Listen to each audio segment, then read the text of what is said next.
Hello there, lovelies. It's been a while. How are you doing? Do you have water? Do you have drinks? Have you taken your meds?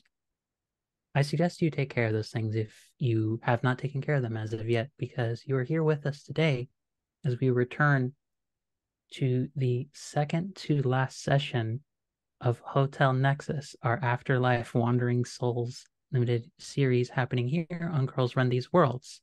For the past, well, more than 6 weeks, but 6 sessions, we've been exploring a lot of stories and growth and painful, emotional, and occasionally extremely queer moments with our cast, some of which involved growth and memories of beloved spouses. Others, apparently, a threesome involving Alucard from Castlevania, because, what series does not benefit from having that be present?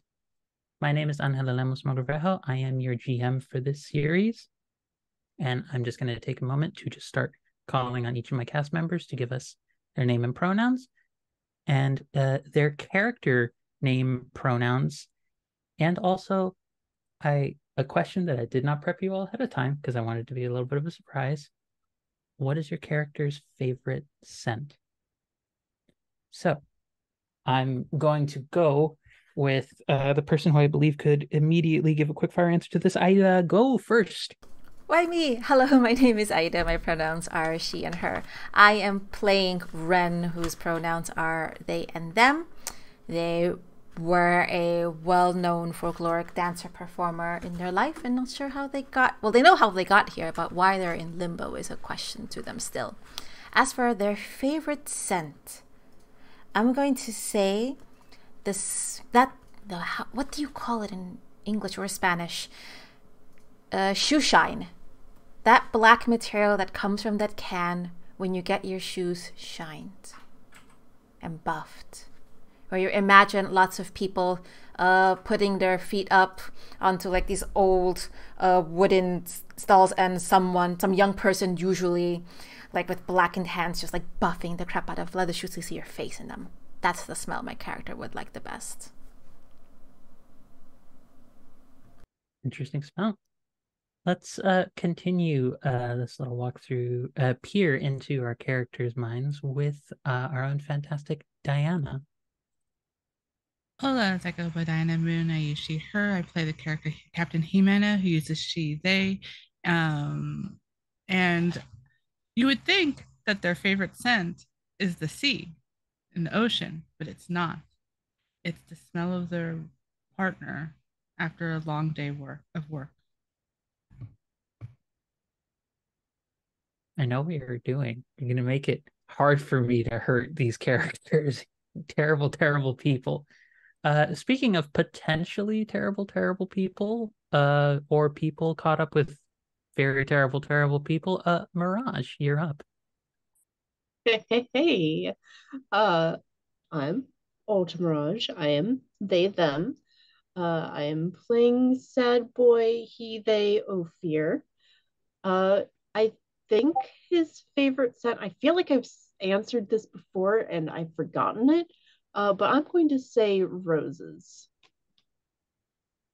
It's not something he got to smell often, but when he did, fresh roses were probably a favorite scent. Note for the record, just a small detail to add from as a nice setting note from a previous session. Adrian, who Ophir interacted with, was tending to roses when he stopped by the garden to say hello to Ophir. I'm just going to make that more wholesome and gay before I inflict terrible, terrible harm on all of you. Speaking of terrible, terrible harm that has probably been inflicted on your character, Gina. Hi, I'm Gina, the she, her. I play Antonia, also she, her, and I'm gonna go with citrus. I don't know. Ooh, Just gonna do citrus broadly. It's gonna be my answer. I have a way to work that in. And last but certainly not least, the magnificent, the wonderful, the always incomparable decay. That is me. I am DK. My pronouns are she, they, but really whatever's clever. And today I will be playing Quest Nightingale, noted explorer and sometimes successful mountaineer. Her favorite smell is pack ice and pine. I like it. That is a very super specific one.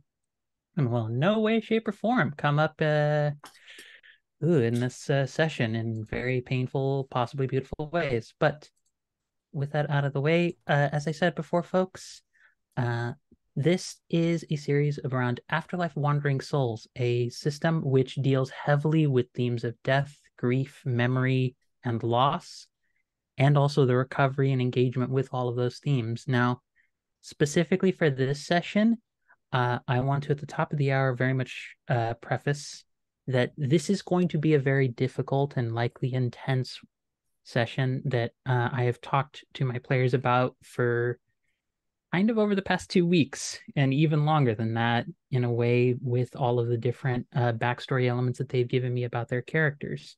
They've written out some things that they've suggested for what they would like to see their character confront and deal with, but the finer details will be left up to me. And so there is a lot of trust they're placing in me for this. And there's also a lot of trust that I'm going to, in turn, place in you as audience members to watch out and take care of yourselves. There will be very likely constant check-ins throughout this. And if you feel for any of these themes that they get too close to home, especially one or two of our characters seems dealing with very toxic relationships to the point of like intimate partner violence, that is something that I know is serious and I do not take lightly at my tables, and neither does this channel. And we ask you in viewing that you watch out for yourselves, and if you need to leave for whatever reason, we understand. You always need to watch out for your own well-being before sacrificing it just to tune into a show. And there's something else that I want to rectify that I have not been doing properly for the past 6 sessions, which is that I want to give thanks for the origin of this actual setting coming from originally a home game. Now, 2 of the members who were originally part of the players of that home game preferred not to be credited for it, but 2 I have not properly credited up until this moment. So I want to rectify that and note that I am deeply grateful to Z Mist and to Lunar Star Empress, otherwise known as Junie, for being absolutely wonderful, both fantastic queer Black AP performers, students, and other people who are just really amazing.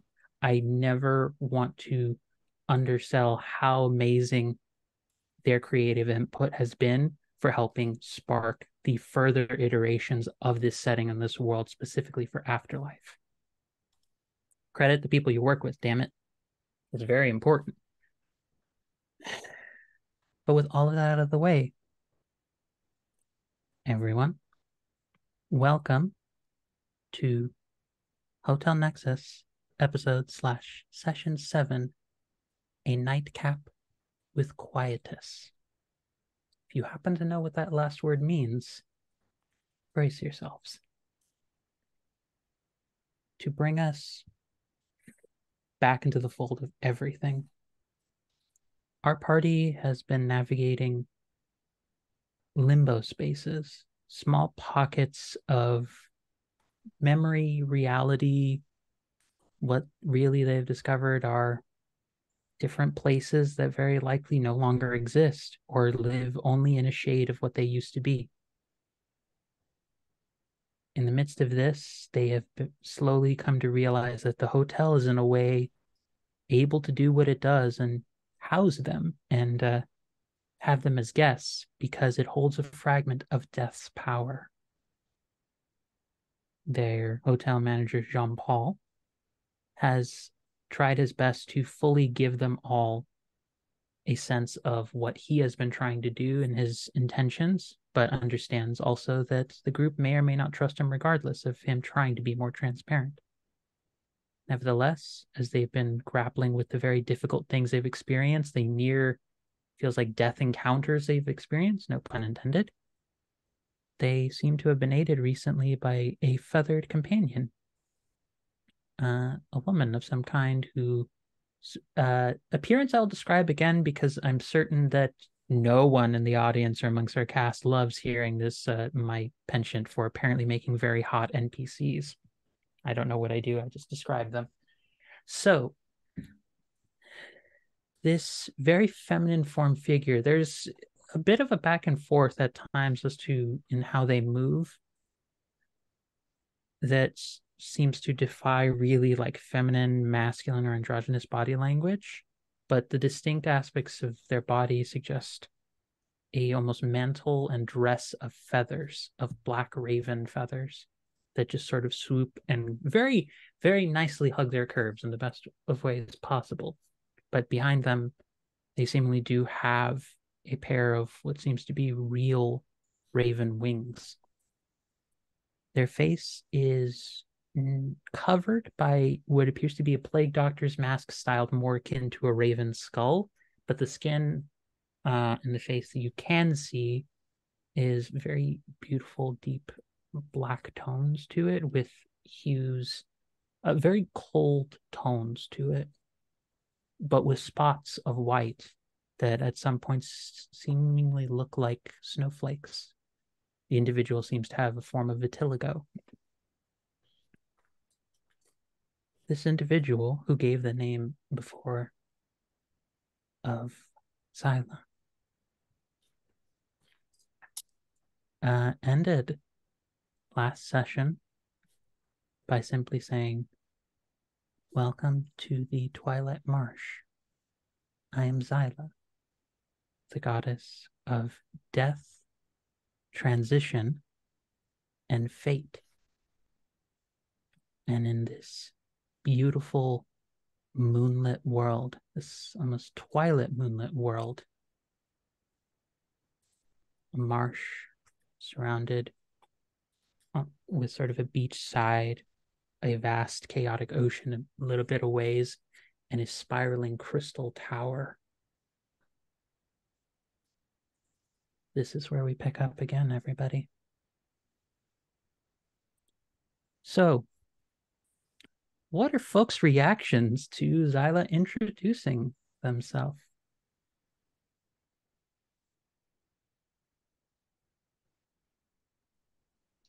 Still clinging on to Jimena, uncomfortable with this whole situation, fascinated by this woman, frankly, and probably peering out at her, wanting to grab his sketchbook and just sketch her, but way too nervous.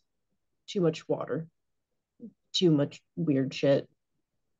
But he has that look in his eye as he's clinging to Jimena's arm of like,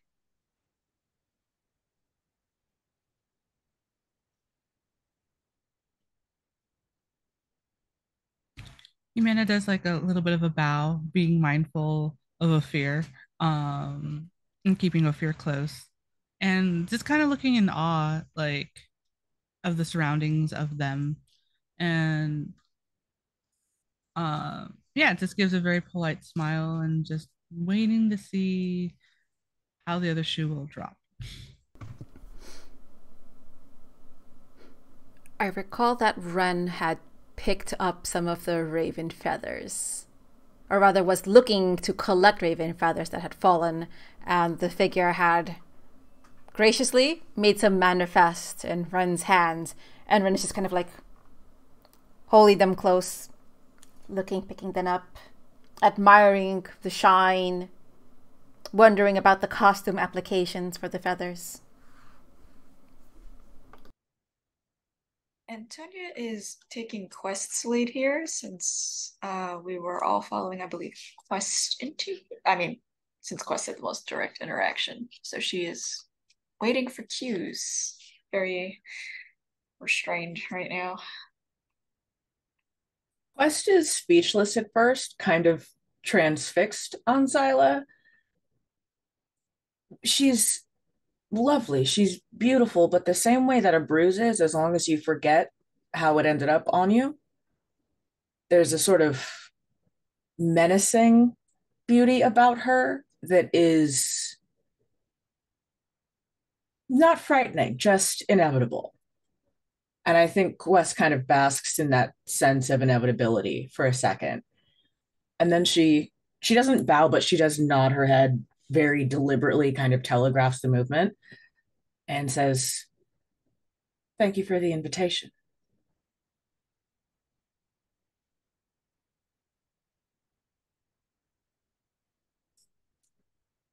It was a pleasure to have you all here. Well, in a manner of speaking. What exactly is here?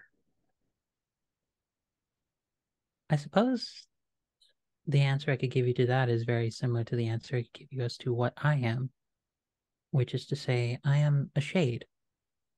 Forgive me if I've been mildly dramatic with giving my title and such. That was what I recall being known as. But in a way, it seems that as Death's hold leaks more and more into the hotel, that the rest of us who also represent Death also, in a way, manifest in our respective areas. Because in a way, all of these places that you visited, they're already dead. All the people inside of them, all the places, they're already dead in a way. And in a way, I'm not who I was. But so long as I have agency, by nature of Death's will, having more exertion over the hotel, I would like to help if I can. By the way, Lovely, if you would like to draw me, I would not mind. And looks over at Ophir.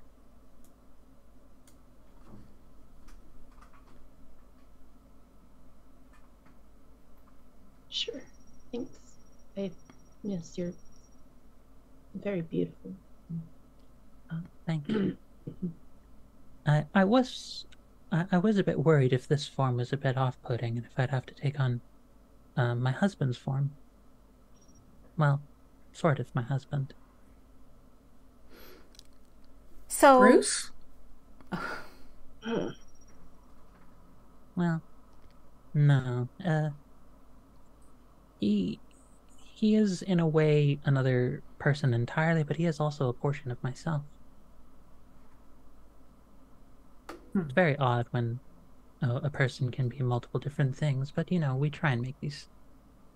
Gods are very fickle and very strange things, but if you would like, I can also change my form to him, if that's more comforting for some of you. No, your form is wonderful as it is. I'm sorry, Ren, I cut you off. well, I was just wondering about our host Zyla here, and form aside, I was wondering about their function. I believe they had mentioned they are one of transition and fate, and that happens to be things that we are trying to uncover because they are unknown to us. Would our challenges in finding out our fates and our future transitions be so? Is that a challenge to have because of this rift with your spouse in the hotel? Oh no. The death that you've encountered is another form of death. I would be very foolish to claim complete dominion over death. There has always ever been more than one of us who's existed, because the perspective that one has on death varies as much between each person as it does between culture and between area. Some of us view death as a constant journey and and sort of like waves her hand and you see there's a little whirl of raven feathers that depicts it. It's almost like, imagine like a little like etch-a-sketch kind of thing happening. Oh dear, Chris's camera came off. A little etch-a-sketch, but it looks like there's threads that are being connected between different swirls of raven feathers, and you see a depiction. One of us is malicious and sees only suffering and pain for every aspect of the continued life after death. Moves hand again. Another of us is but a humble adjudicator, simply consigning us to one of several realms or levels of the great beyond. Moves hand again.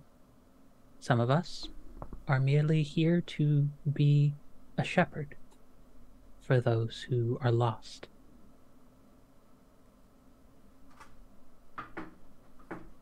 I would not mind being shepherded to my final resting place, which I understand is not the hotel. No, it is not.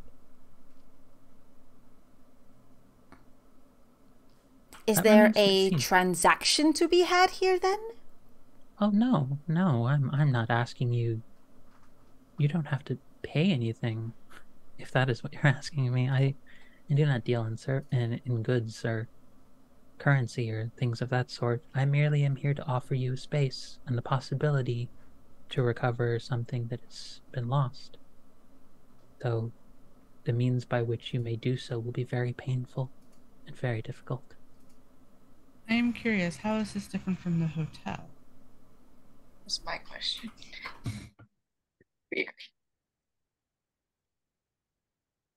I can show you a fragment of it if you would like. It would depend which one of you would like to offer yourselves up for demonstration.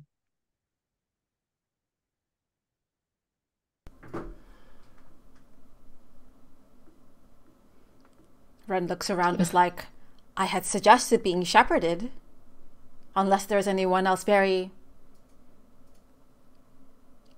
impatient to get on with the process. Jimena would have volunteered, but they're worried about Ophir, so they're just sticking with Ophir right now. Ren steps forward. She calmly steps forward. She says, "My apologies for what you and your friends will see." And she puts a hand on your shoulder. And Ren, you feel yourself like listening and hearing music that you haven't heard in a very long time. It's music that you used to dance to very often. There are lyrics that speak of love for one's country. There are lyrics that speak of love for a sort of love story that occurs between a serpent and an eagle, or condor, pardon. That the two of them are not supposed to fall in love, but they do. This is happening in the background as, for whatever reason, Ren, your legs start to hurt. Really start to hurt. Like, painfully, like someone is attacking you right now.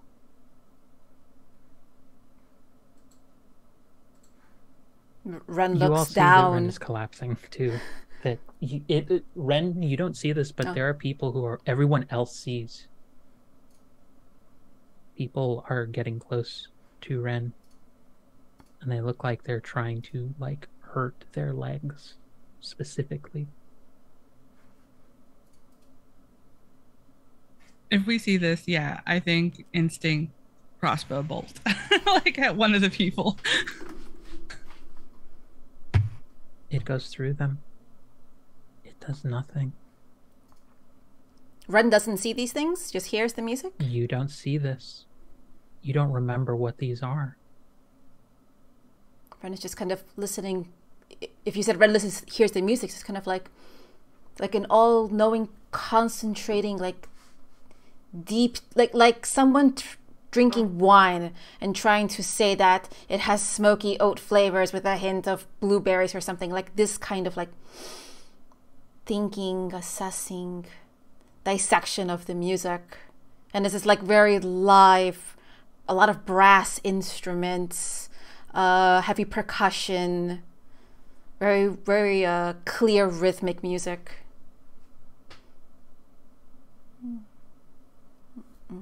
It gets more painful, Ren.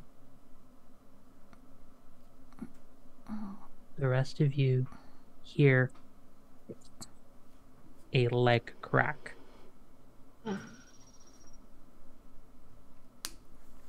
Ren, you're still hearing the music. It's painful. It's the worst pain you've ever experienced, but you're still hearing the music.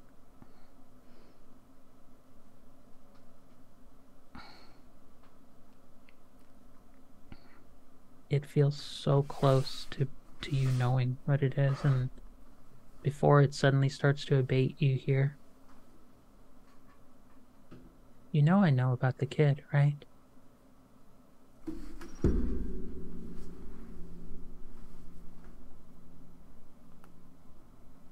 Who said that? It's a voice you heard before. It's very familiar.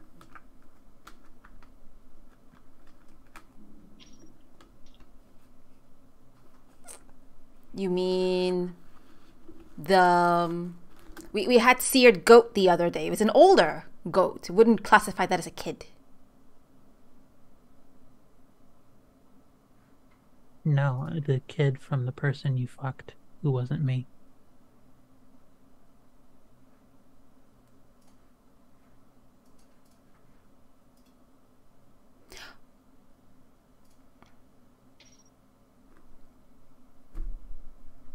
Okay.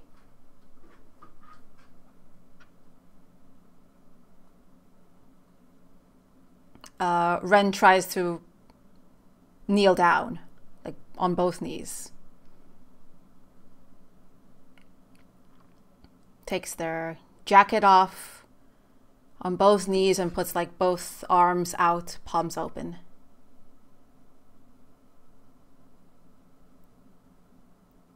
Then I deserve everything it is you want to release. You look up and all you see is Zyla's face again. Or the masked face.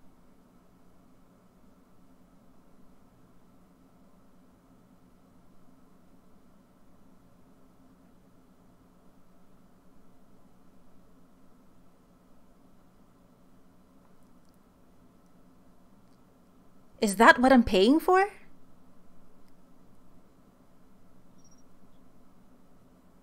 That's part of it.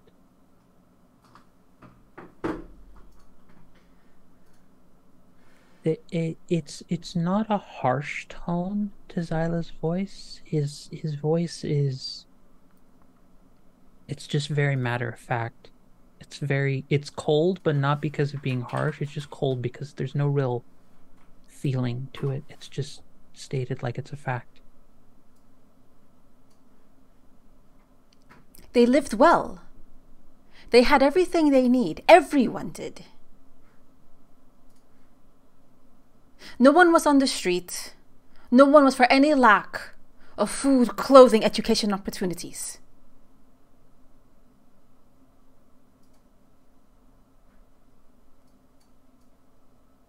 Many children didn't know that you were their parent, Ren.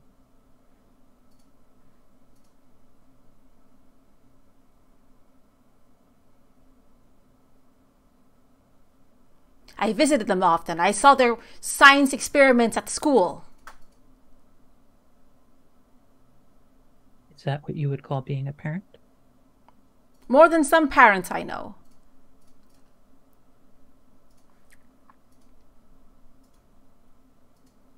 Their parents always had something in the bank for them. There was always a little extra. Anything they needed. Everyone was taken care of. No one was abandoned.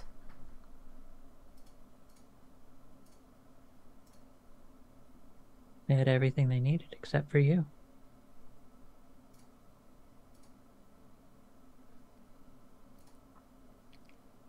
A lot of people need me, okay? A performance does not simply happen on its own. It requires coordination, time, investment, practice of many hours. And all of that also leads to providing for my family.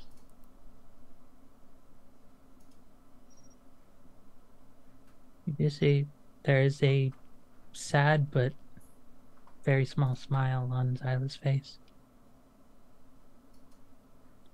Now the question is, are you angry with me or are you angry with yourself? Because I'm not the one responsible for keeping you here. For bringing you to all of this. To the hotel, to not moving on.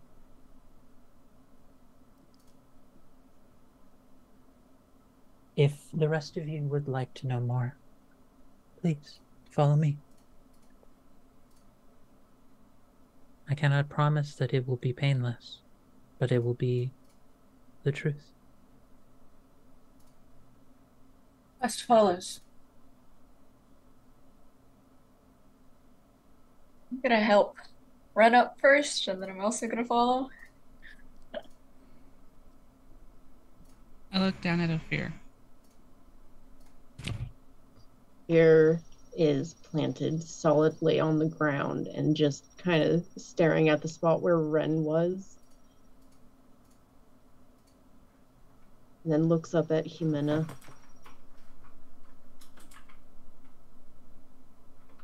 I don't feel like there was anything remembering me, but maybe every time that name is mentioned, Bruce, I feel like I loved someone. I think I want to remember that. Okay. None of this is forced, of course. You want to remember that. You want someone to be with you there. I'll be with you. And I want to be there for you also. I appreciate it. Now come on.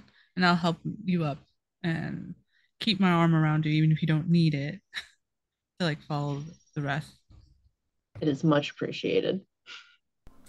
And Ren is walking like a zombie. Like, eyes are kind of glassy, silent. My friend, my elbow. As you walk through, you feel the ground shift from a very firm earth to it's very wet. There's water around all of you. You look around and you see that there are various souls who you see images of people across various times. Some of them are just sitting, just almost lost in prayer amidst these pools of water. Others have chosen to lie down, floating on the water. And I will say for Ophir, you notice even a couple souls amidst these pools are lying face down.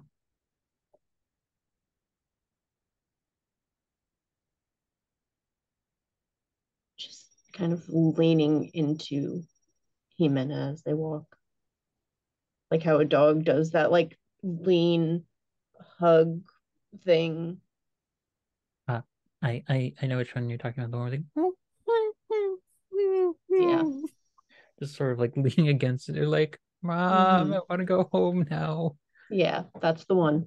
We just got here and I already want to go home. Which mood.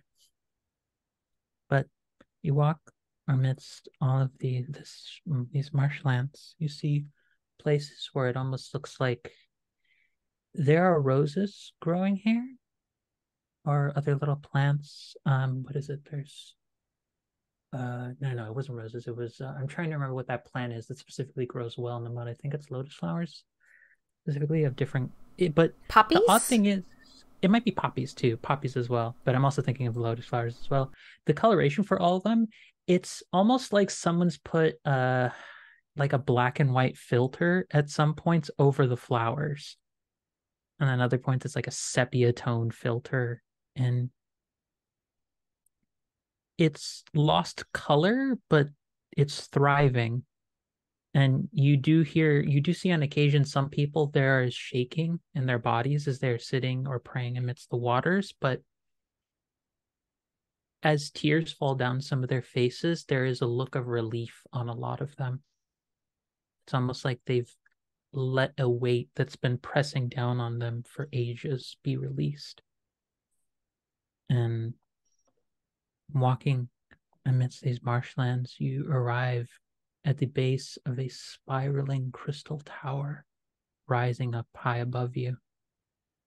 And you watch, she puts her hand on the front door, and the whole of this like thick wood that's been there, tones of, again, it's varying levels of translucent and opaque like light filters, so it's almost like a mix. Imagine a prism spectrum of colors, being forcibly put through like a black and white filter at the same time.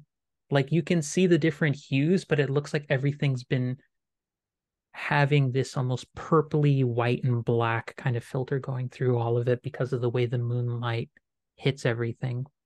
But as she puts her hand on the wood, it just disappears into a burst of raven feathers.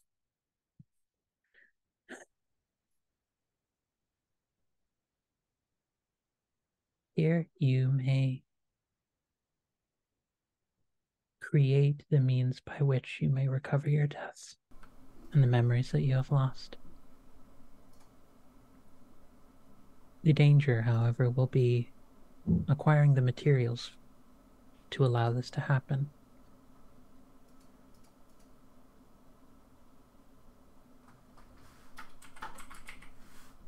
What do we need?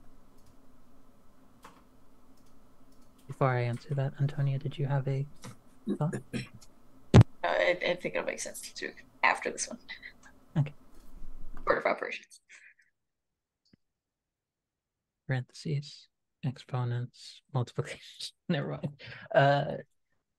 Panic, enthusiasm, mild levels of masochism and trauma. I don't know what the rest of the acronym is in storytelling beats. I don't know what the storytelling equivalent is, but she gestures her hand outwards towards the roiling, chaotic sea. This is known as the Sea of Oblivion. Souls who wish to recover memories simply need to find driftwood, so to speak, bring the materials back, and I will carve something from them that will release the memories that have been lost to you. However, attempting to traverse the sea will come face to face with the worst aspects of both yourself and those memories.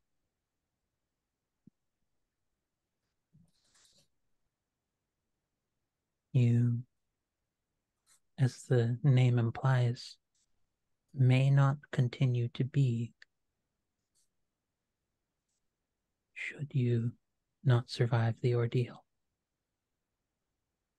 Ophir has a look on his face that says, well, that doesn't sound so bad.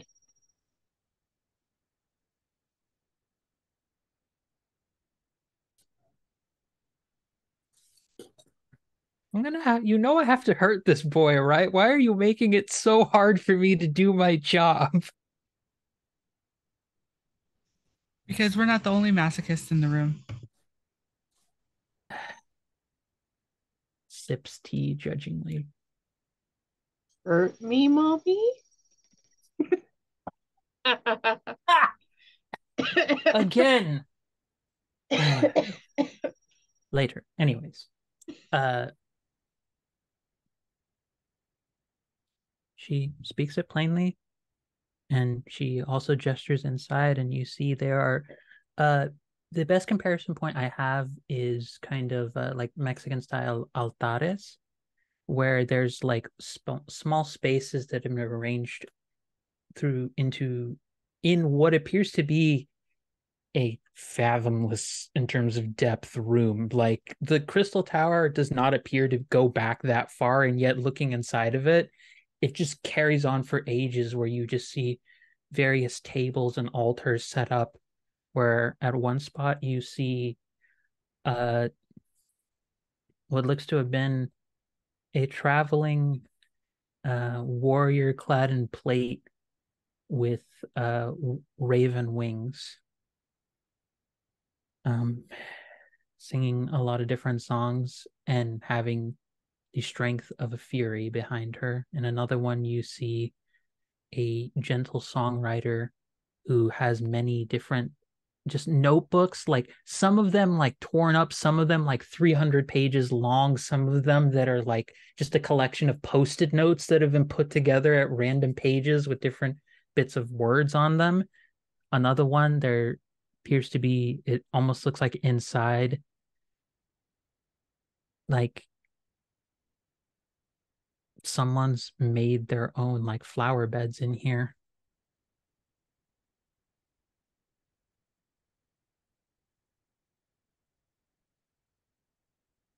best we do this alone, or can we do this as a group? You may do this as a group. In fact, I would suggest you do this as a group. You see Ren immediately just like bend down and start taking off their shoes and their socks and such, rolling up their pant legs up past their ankles to their calves. I don't know if that's necessarily recommended.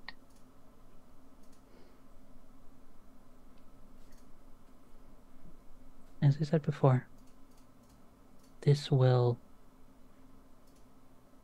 be very painful, and this is an aspect that I cannot hide, that I will not overstate and cannot overstate.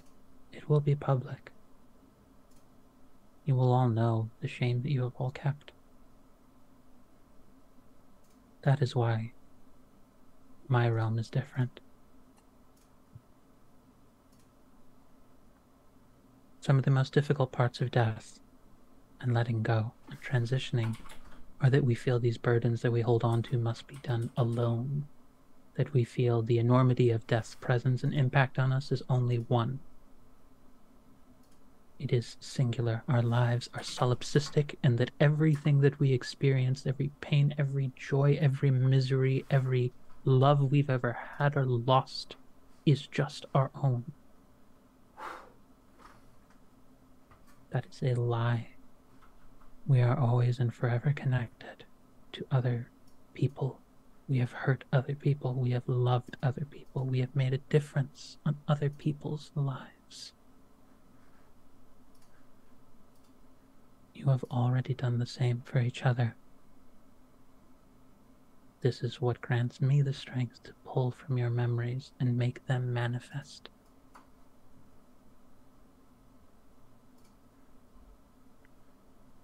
We came this far together.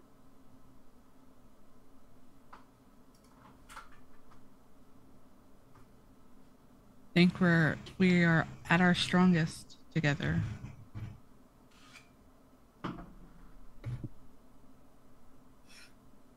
Just gives Jimenez's hand a squeeze. Hey, Ophir. You still have that pearl I gave you? Yeah. Keep it close, just in case. Thank you.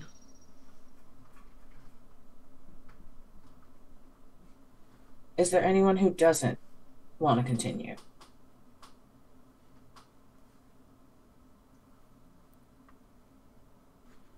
Ren is rolling up their sleeves. Ophir has a look of like, I don't know if I want to continue, but I'm going to. I don't know if I want to go, but I definitely don't want to stay.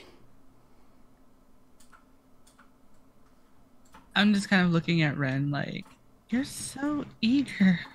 Like, just blown away by just the eagerness of wanting to get into whatever is beyond, you know? Like, what are you running from?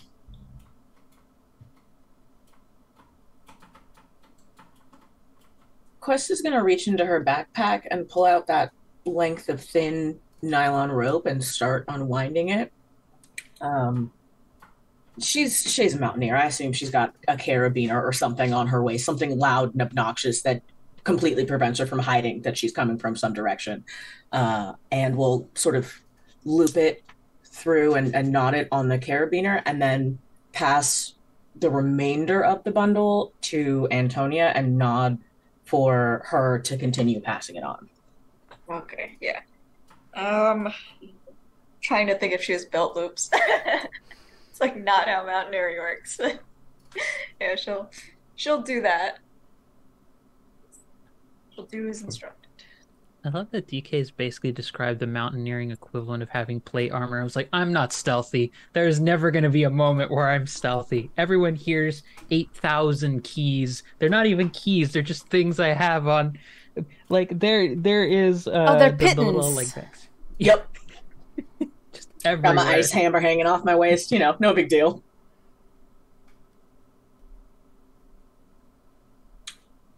Zyla said that Well, I mean, the term oblivion does not engender confidence in me, to be perfectly honest. And I, I feel like the rope is strong. It protected us back when that whole building sort of fell in on us. Half of you were asleep for that, so never mind. Um, my thinking is that if you flashbacks. Yep, just kind of 1,000-yard stare. My thinking is that if you feel yourself starting to drift, tug on the rope. One of us will feel it.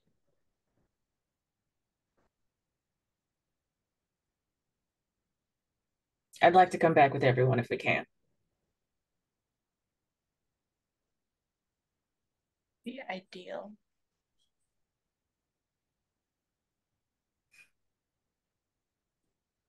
I would like everyone, if possible, to just tell me very quickly, one at a time, what your total health is and your total will. Question about that. Would it have reset? Yes, took, you okay. all did rested, so it's reset your pools and everything.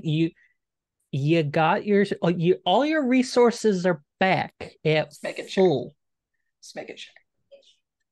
I only am being so hard because of that, and that's why I'm asking for the totals right now, because it's the Sea of Oblivion. I have to make it live up to its name. So, whoever has their stuff, please tell me the thing. I don't have my original health, so I'm looking for that right now. I have 4 health and 4 will. Nice. Okay. Wes, do you have yours? Go ahead, Yes. I have 6 health, and I have 8 will. Jesus. Why do you have so much? Because any chance that I got to dump something into that, I did. Yeah, because will is the value that is, it's like charisma in 5e. It's like you don't realize how fucking broken it is until it really matters. It's having the sheer audacity. That's all Quest is concerned with. That's all Quest is. Just sheer audacity. This makes me question my curse. It's also a thing where mechanically, for both y'all's reminder to y'all and for the benefit of viewers, will kind of represents the wanderer's desire to keep going on. And when it empties, you start gaining points of stagnation, which basically just says, hi, nihilism, we're about to be best buddies more and more until you get to the point where you're like, we're besties. I never want to go anywhere else again. It's rough. I like it. It's nice here. I think I'll stay. Sits in oblivion for all of eternity. Like you do. 4 health. 4 health and 3 will. 3 will. Okay. Ren has 3 health, 4 will. I have a death mark. I haven't used death marks. I think I've only used 1 will, you said? Well, 4 will. 4 will. I was about to be like, no. Like will's a little bit better than that. I have a death mark that potentially increases 1 core pool by 1, but the core pools are body, mind, and soul, not health, hunger, will, correct? Yes, but those are equivalent to health, hunger, and will for each respective vitality pool. Body equals health, mind equals hunger, soul equals will. So increasing one of those, which I'm going to let you have. So yes, so increase one of those, that increases. So if you wanted your soul to be increased, it would increase your will. Then if I can do that now. Pencil. Yes, it's I'm pen aware time. that this is a moment. This is a moment of yes, please. I would like to be more stacked. And it's pen time. Jimena, your HP and will, please. How does one calculate the will? Because again, I stupidly did will not is your keep soul. Will is your soul. So then it's 1. Jesus. And then I could have sworn I had more than 1 because I could have sworn I went down a will point, but my health is 3. Yeah, there's probably just some housekeeping we'll have to do right before the finale. But housekeeping aside. So Ren's will is then 5. Yes, health is I 3. have adjusted it. Cool. So folks, Zyla offers to take you over to essentially the beach area where the sea begins. And so basically what she tells you is swim out, encounter what you must, bring back what a piece essentially of driftwood for each of you, and survive. And then you'll receive what I can from your memories and pull them out for you. Are there sharks? Are there whirlpools? Are there Worse. pirates? Worse. Quest is like bouncing on the balls of her feet. That kind of like adrenaline rush of I'm about to do something that's a terrible idea is really starting to kick up in her, and she's visibly kind of getting hyped for it. Hell yeah. Okay. I think Ophir is just staring into the depths with a very distant look of like, oh god, swimming in this? Oh god. He's This probably looks going all to take natural. the rope and just tug on it for a moment to whoever is like in front of him. Just give it a little test. See if they respond while staring into the water. It does. Jimena tugs back, but yeah, Jimena's just ready to like this is the most natural thing in the world is to be immersed in the water and everything. Do you walk in? Or rather, who's starting this? Who's leading the adventure? Okay, Quest. By the way, Ophir, as you start walking in, you start hearing a familiar voice to you. That's cool. And you hear them say, Street Flower, you're coming home. It's good to see you again. He gets that rare heartache where it feels like something is blossoming directly in his heart. And he steps forward with a little bit more intent.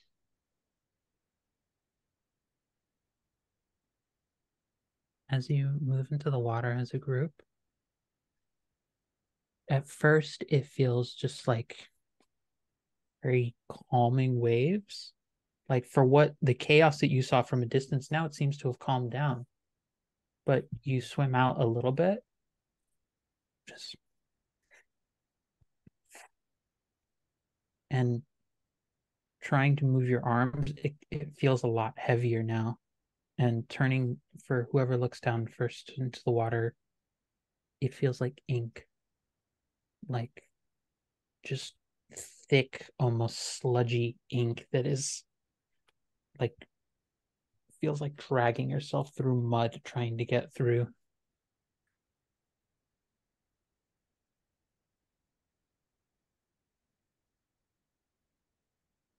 Jimena, you are the first one around you to hear what sounds like like a small click of a pistol.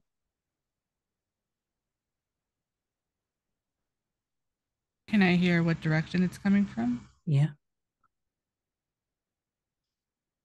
I'll immediately just instinctively try to get in front of it to so that any if it's a fear that's behind me tied up gets shielded.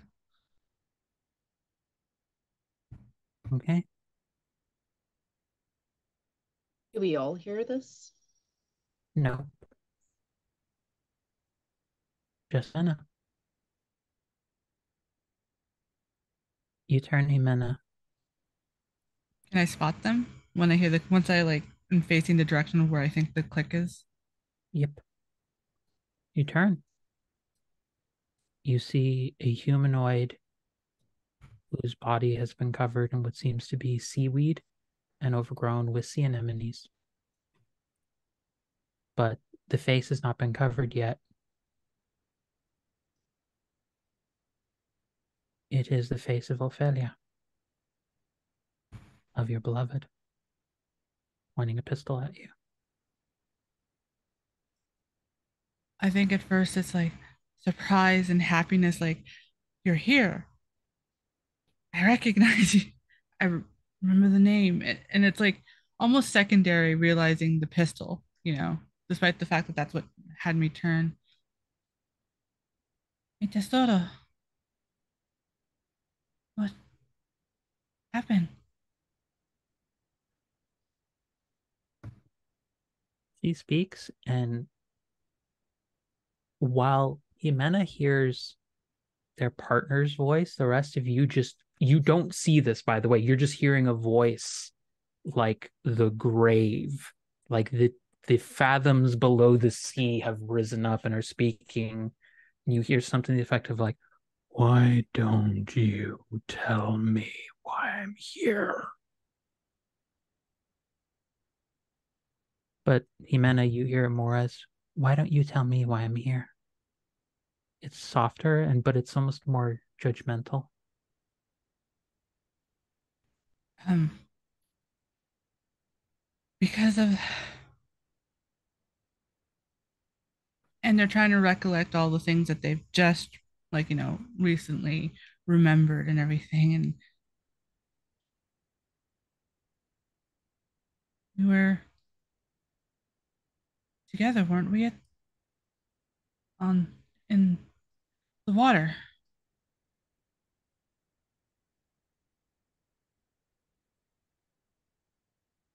I know, with the crew. And the rest of you start feeling the rope being pulled like very tightly away from you. As Jimena, there are four people. Four of your crew members emerge out of the water, each of them trying to pull you down into the water. What do you do? This is going to come down to a check to try and deal with this. What are you doing? Is Ophelia one of the ones also trying to pull me down, or just the crew? Ophelia's just looking at you, just has this look of like, it's not even rage, it's just disappointment. Yeah, so I think because to me it's like the crew is trying to pull me away from her, that I'm struggling. Like, no, like I need to talk. I need to talk to my number one. And I think as I look over here, what Can I say um while you're looking at that Ophir is swimming over and trying to, like, if there is a pulling on the rope, he's gonna try and with his little twink body make sure that you don't get pulled under or drown or anything. He's just like, I want to be there. You can't. Ophir, as you're going over, you hear a very masculine voice, very familiar voice saying, are you running out on us? Is that what you're doing right now? After everything we've already been through with all the work that we've done, are you running out on us? Jimena, what are you rolling for your check to try and deal with this? Are you trying to tank it and just shrug them off? Are you trying to fight? Are you trying to just look for some way to escape? What are you doing? I think like subconsciously I'm using my talent, which is, although it's silly because we're in the water, I have wings. I can technically fly. So I'm trying to, like, I guess, use them as fins to try to like force myself like to stay almost eye level with my beloved. They're also really strong as well. So it could just be even just trying to like bat them away. So that will give you a +1 die to your check. So whatever things you're going to use to roll. So are you using body, mind, or soul? And which one are you using with that to make your dice pulls and then roll? I will tell you this is going to be a difficulty of 3. Okay. So I think I'm going to use body overcome. Okay, application of physical vigor and strength. You're basically trying to shrug them off you. So that's 3. That's 3 that you need to get successes on. 4 and above is a success, and you have an additional die because you are using your wings. So, Jimena, that is happening. Antonia, did you have a response? No, while we're doing this, I'm just wild quest that I do. I'm like, This is how we all drown, actually. It just occurred to me. Yes, this is why I said this is going to be a very difficult session. I like swimming in the water, but I fear the ocean. The ocean ocean is cosmic horror that you can reach. We shouldn't be down there. It's not meant for us. Yeah, no, this is about tying us together. Like that. She has no qualms there. This is about the tying each other together concept. Jimena, what was the result of your roll? 3 successes. You were able to shrug them off. 4 and 2 5s. Ooh, okay. You shrug them off, and your crew, it's very strange. They go from like actively hostile towards you to like a couple of them just look with a smile and they salute you and then just begin sinking back down into the water, like they just let themselves drown. So like it's you feel almost like a message of it's been an honor serving underneath you.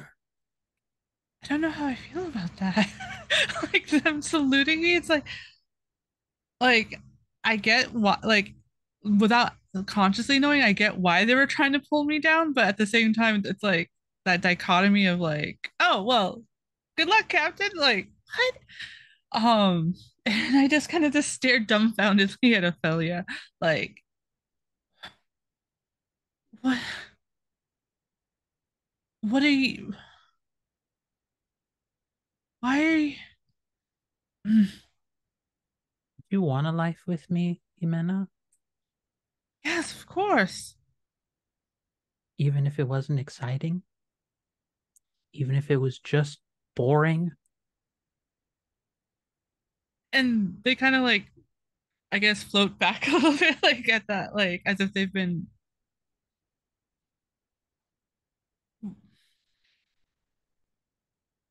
With you, life has always been. It's always been an adventure, and it's very clear, even for like everybody else, if they're looking. For once, Jimena's being a very terrible liar in what they're saying.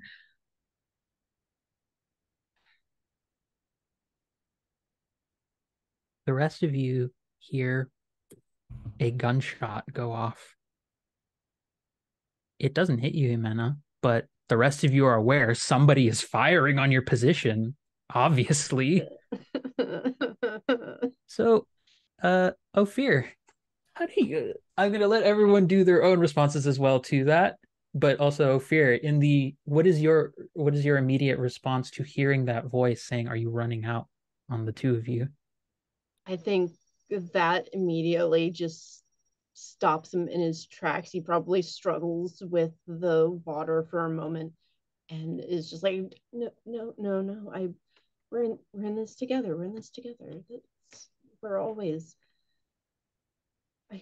And then the gunshot goes off, and he immediately is just like, ugh. Probably struggles again with the water, and is just having an overall bad time, but is struggling to be like, please, please, I love you. I would never. This is our. And he's just stumbling over his words. Yeah. You have a moment, Ophir, where you close your eyes and then you open them again, and a wave goes, and it does one of the worst things that can happen to you in water, and it basically turns you upside down. I need you to roll for me something to deal with this. Otherwise, the situation is going to become much worse for you. It is a challenge 3 for you as well. While you are sorting out what you want to use for that, feel free to tell me once you figure that out. Ren, Antonia, Quest, what are you doing? You're seeing two of your allies. One of them is apparently being shot at, and one of them is now just been effectively capsized. What are the three of you doing to react to this? Were Jimena's wings taking her up out of the water? Or are you just trying to stay afloat? I'm just trying to stay level. Like they were pulling me down, and I just wanted to stay with Ophelia. Like that's it.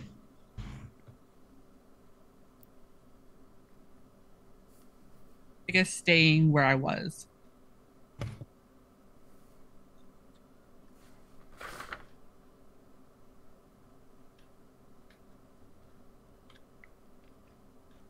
Okay, so previously established, we can't do anything about the I don't know what to call them, because there was a thing with the Ren earlier, so can't really do anything about that. So priority would be getting Ophir back up. But I feel like He's fine. Antonio doesn't know that. Antonio doesn't know that. He's totally fine. Totally fine. Can I try to grab I don't know if I can grab Ophir. I don't know how. Can I try to grab Ophir's arm or shoulder or something? Try and pull Yeah. them back up. Yeah, I will say you trying to do that will give +1 die to Ophir's roll. Oh. Ophir? Head over water, baby. Ophir, what are you rolling in this moment? Same thing he's done his entire life. Body withstand.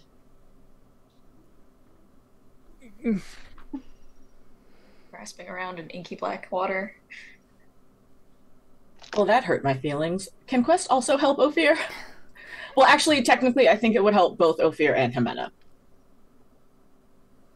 Hold on 1 sec. I want to see what Ophir's result is from this. Ophir, it is a challenge 3.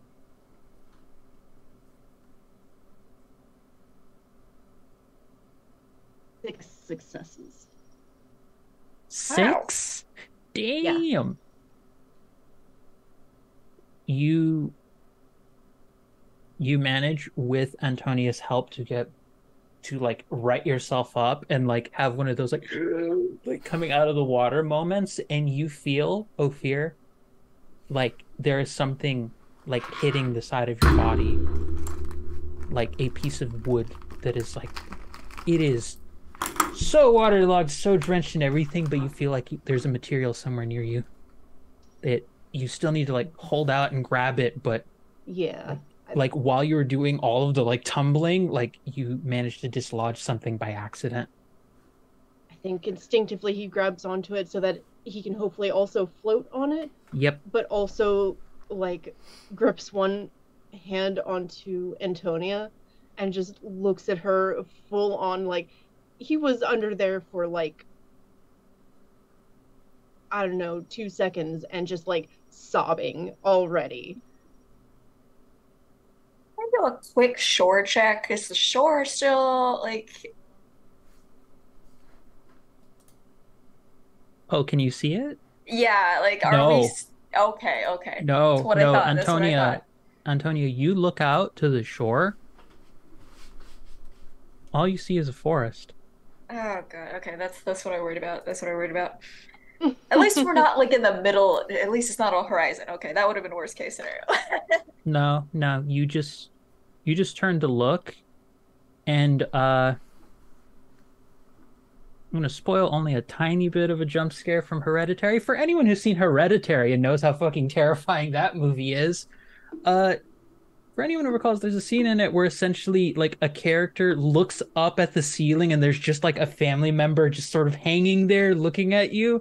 Think that kind of proximity, but Antonia, you look towards what's supposed to be the shore, and you just see the face of an ancient rotting wood entity with long outstretched claws slowly peering out of the water, reaching out and trying to grab you.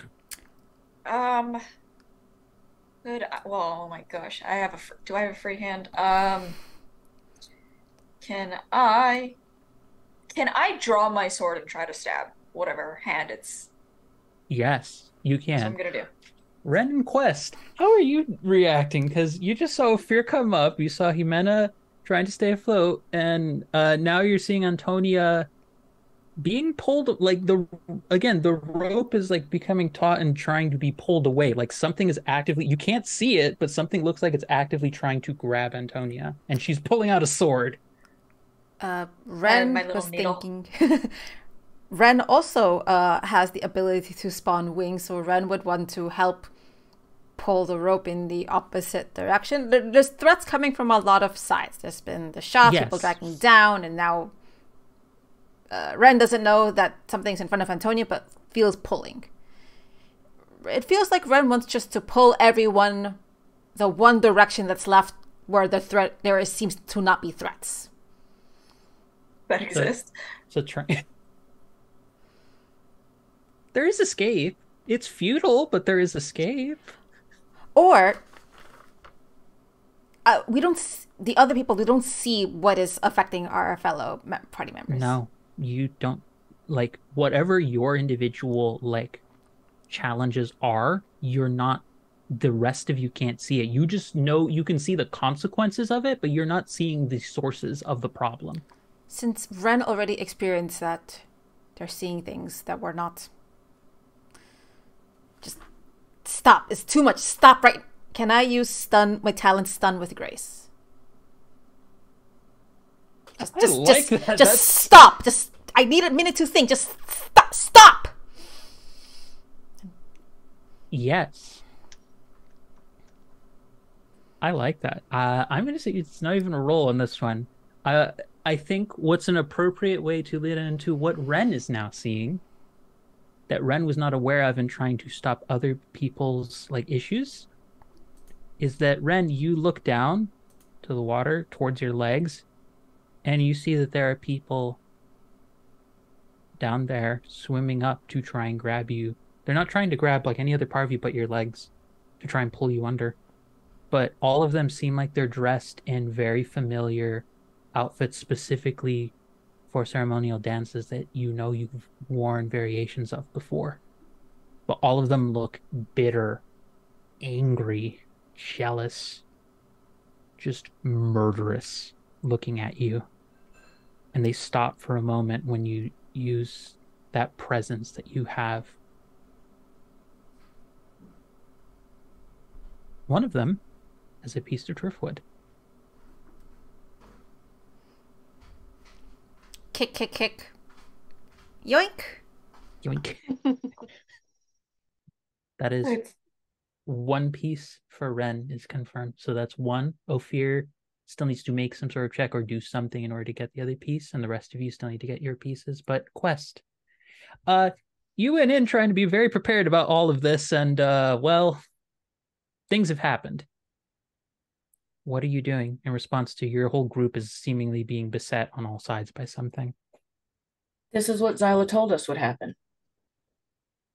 I am cognizant of the fact that their experiences are their own. I can't affect what they're seeing or hearing or anything that is coming at them. The best thing that I can do is try and keep everyone afloat long enough for everyone to find their driftwood. So I'm going to use my shield to kind of give myself buoyancy so that even as the rope is being tugged and people are starting to get pulled down, I still have a relative float level to the water. And I am just trying to stay upright because everybody's flipped to me. Okay. In that case, Quest, I want you to use I want you to make a roll for this, for a check, for whatever you feel is appropriate. That is your approach, I believe. Oh, is it your approach? Yes. Yes, it is your approach that you're doing for this, because using your approach, you get a +1 die to this. This will be a difficulty 3. And I want to note a detail that Quest only is feeling. The bottom half of your body is starting to get much colder. It feels like portions of your body are beginning to freeze over. I've been cold before. There's work to be done. And I know that continuing to move is the only thing that's going to keep me warm anyway.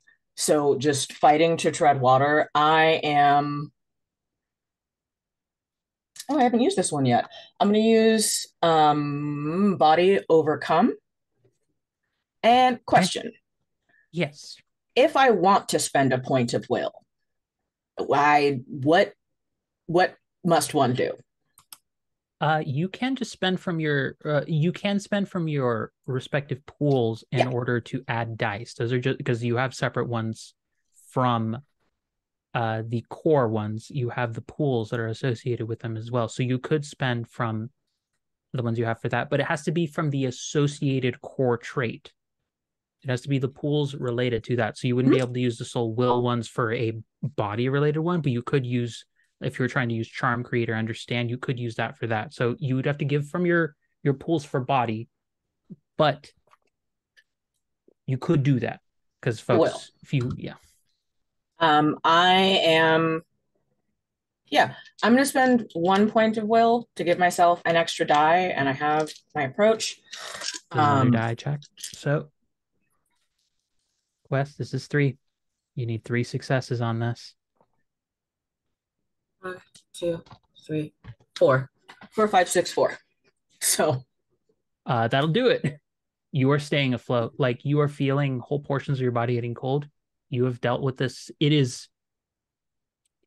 Had you failed this, it would the sensation you would have felt, no matter what, is going to feel very familiar. You've experienced this before, but instead of feeling like a horrifying, like traumatic flashback, this is like a nope. I've dealt with this before. I will be fine. There's other shit to do, as you've said. So you steal your way through it. Ophir. Yes.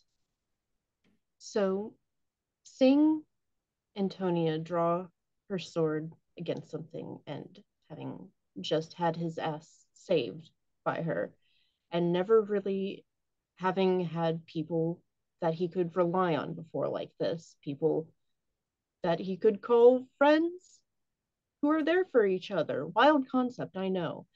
Despite just full on sobbing in full misery mode, I think seeing her whip her sword out against this unseen threat,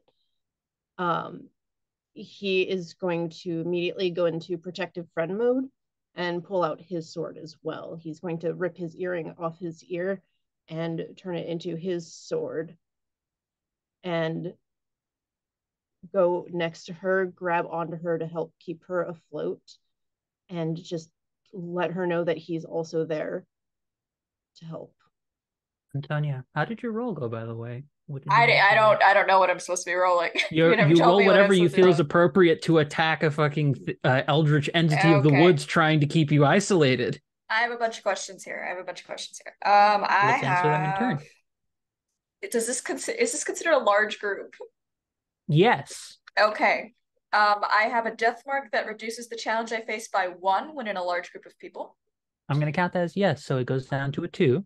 I also have another one that says reduce the challenge you face by 1 when you question something more powerful than yourself. Does this count for that? I'm going to say yes, because that's your MO to a T. So that's all of Antonia's existence is just nah. Yeah, okay. The other just looking at God and going, nah. So I'm going to do a body maneuver, which is 5 dice. You need 1 success right now, bud. I really hope this is not bad luck on your part.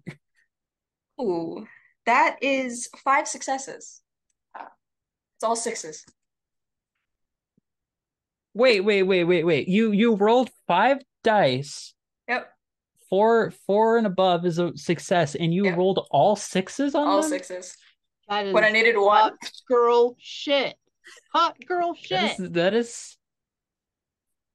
Did you like make out with Lady Luck last night or something? What I do is I pre-roll all my dice until they roll all 1s. Because statistically, then they have to roll better.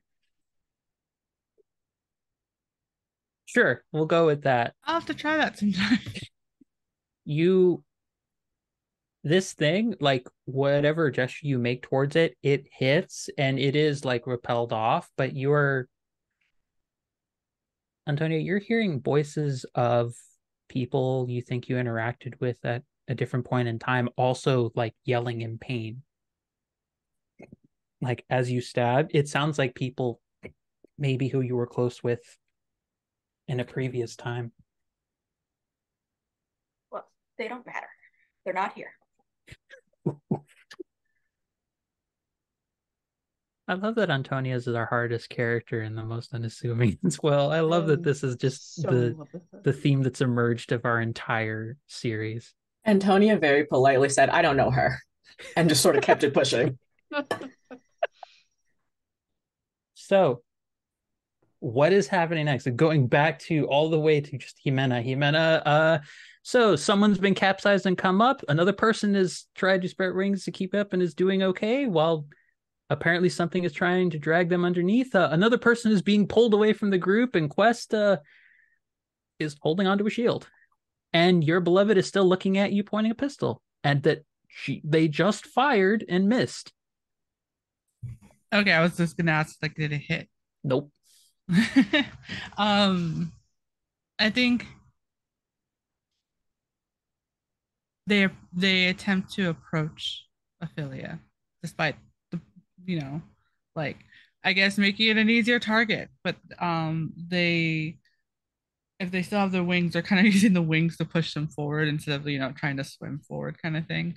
And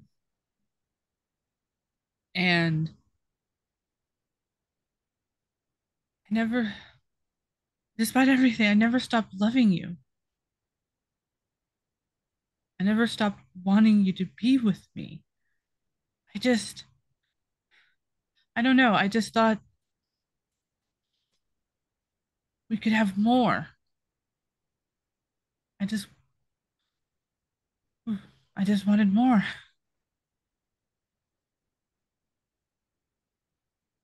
Like, and you're trying to like keep yourself up, right? Mm-hmm. She like swims over. She's like holstered the pistol and she is crying like in front of you. Was I not enough for you? Was the life like you could have had with me never going to be enough? Did you have to go see other places, other worlds, other just things? Did we have to do everything? You couldn't just grow old with me?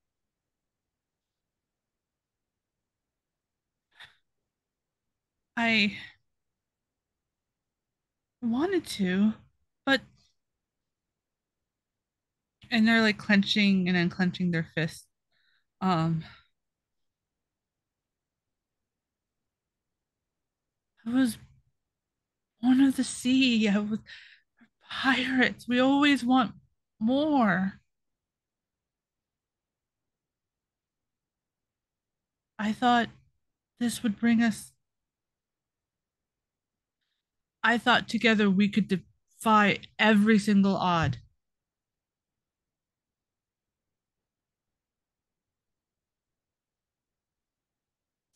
And I'm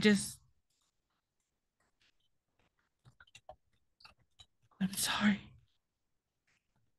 Diana, I want to ask you as a player, may I push? Yes.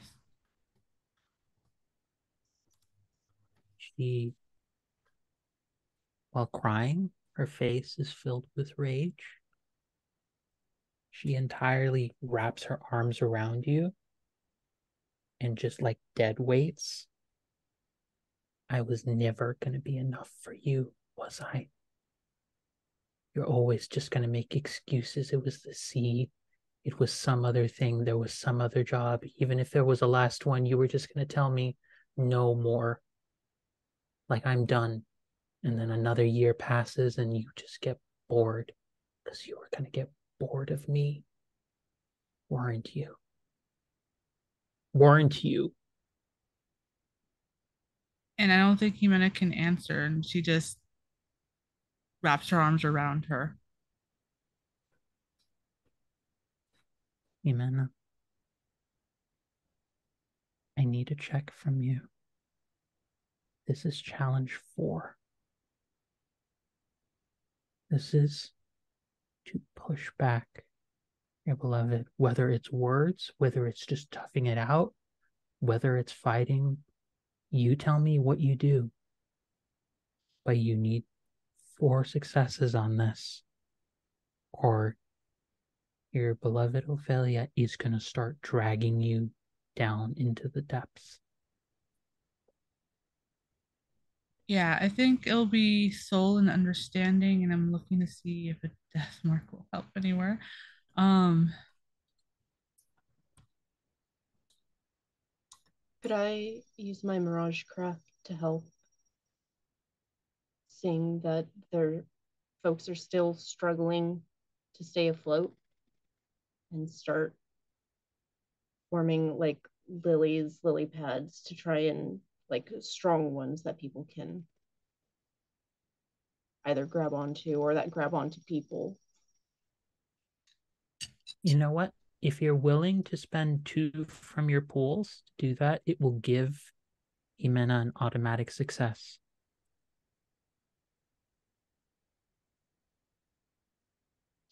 All right, 2 from my pools. Yep. All right, I'll do it.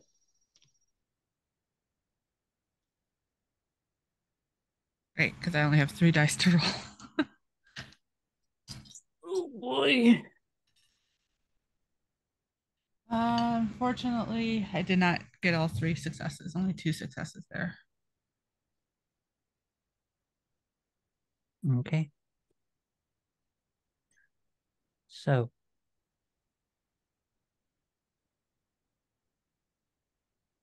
I'm going to ask, are you going to take the fail where things get worse? You mark an experience and a linked advancement pool. Or are you willing to suffer a memory? You will not gain anything positive from this. But are you willing to suffer a memory just to not make things get worse? And the get worse would be for everybody, right? It wouldn't just for everybody. It would right now. Yeah, it's going to get worse for you. It's just a matter of if it gets worse for everybody else. Yeah. This is basically you taking the whole problem because again, this is definitively hitting at the core of who Jimena is. Yeah, I think I'll take that. I'll take it so that it does not get worse. Jimena, you flash back to. I'm curious, Diana. Did Jimena lie to their partner at all about the level of danger in this excursion? What did they do to convince their partner? Is what they didn't mean to lie. They were intending to always tell the truth. But there was just something about this that at the very last minute, I think the way they convinced is what they kind of do best, and it's kind of like how, if anyone's seen the show Leverage, like how Nate just automatically had like plan A through G. They're like immediately, even though they did it on the fly, that's what they did. They were just like they managed to lie and use logic with Ophelia about, oh no, trust me, this, and this. We've already handled something similar. Remember that time in in so and so seas, and just they were even shocked themselves how quickly they managed to just spew out this logical bullshit. That comes to mind. All of that comes to mind as the rest of you start seeing Jimena beginning to sink and sink. I'm going to allow one response from anyone else. I want to say not Ophir, and this time because Ophir, you're trying and you're just seeing this. One other response, and then I think that'll be a good spot in this tense moment to bring us to a break. Quest, what are you doing? I just have one clarifying question. Yes. The lily pads that are surrounding us, do I see that people have started to migrate toward them or are on them, or are we all just still like akimbo in the water? Depends how do folks think that they would respond. You're all having your own respective situations and hells that are being unleashed on you. Do you think you would notice? I'm too busy stabbing things, so I'm gonna say no. Not yet. Best answer yet. Give me another like 6 seconds. I think Ren has the driftwood that hopefully is helping them float, but I don't know how long the moment of Ren's presence trying to stun the threat into stopping. Is this something that Ren is still actively doing, or it's there and done and Ren is just treading water? A little bit of column A, a little bit of column B. It's about to probably run out soon. And I think And I Ren know Fear is watching Jimena start sinking. Okay, then Quest is gonna look around and realize that there's the people who can move are busy moving already. She's gonna unclip her carabiner and like jam it into one of the lily pads, whatever the biggest heavy one near her is, and yell, "Ophir, stay with them," and then is going to dive underwater. Okay. Quest. This is you pushing through the waves. This is you going down beneath the water, and as you go down beneath the water, you see a night full of stars. It's beautiful above you, but slowly over time, frost and cold overtake everything around you. You feel a cold that breaks through to the deepest part of the bone. Even through what you know must be a lot of layers, you are freezing. I need you to do a check for me. Difficulty 4. Okay. I am gonna do.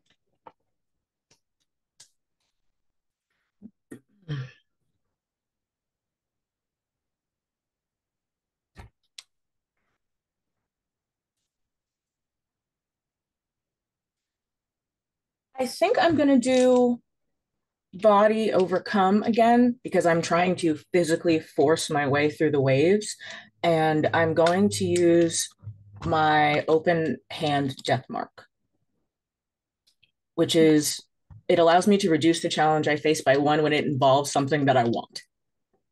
Yeah, you want a not dead companion is the ideal. A not drowned companion is generally a good situation to shoot for. Would love it if Jimena stayed alive. Would that be top It would notch? also just be, it would be very ironic and sad for a pirate to drown and that be their end. Just want to note that for the record. There's a sort Ouch. It has to have happened in the fullness of time. Them died. I know, but in this case, I have to say that because it hurts more. There's no better end. You got the 3 you needed? By the sea. West. There is a heaviness there. But you are hearing Cypress's voice.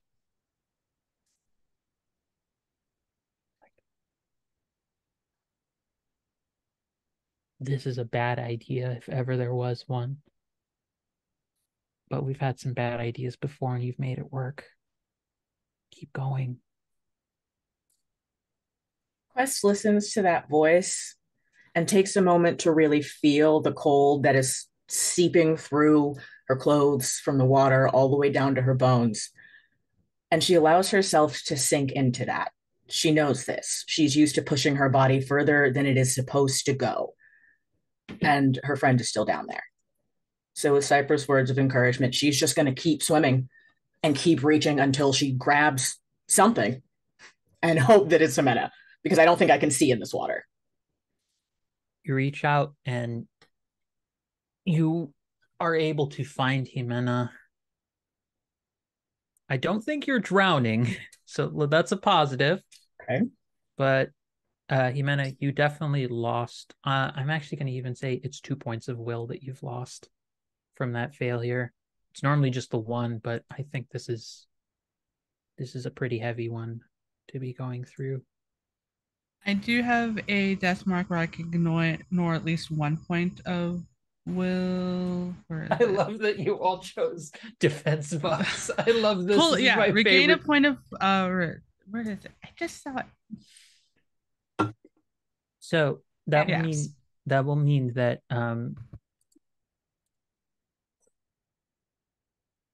okay.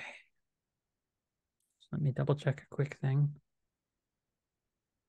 Yeah, I have handcuffs, so I can ignore a point of will for the first time during a session. Okay. So I'll just make it 1 point. Too many jokes. Don't.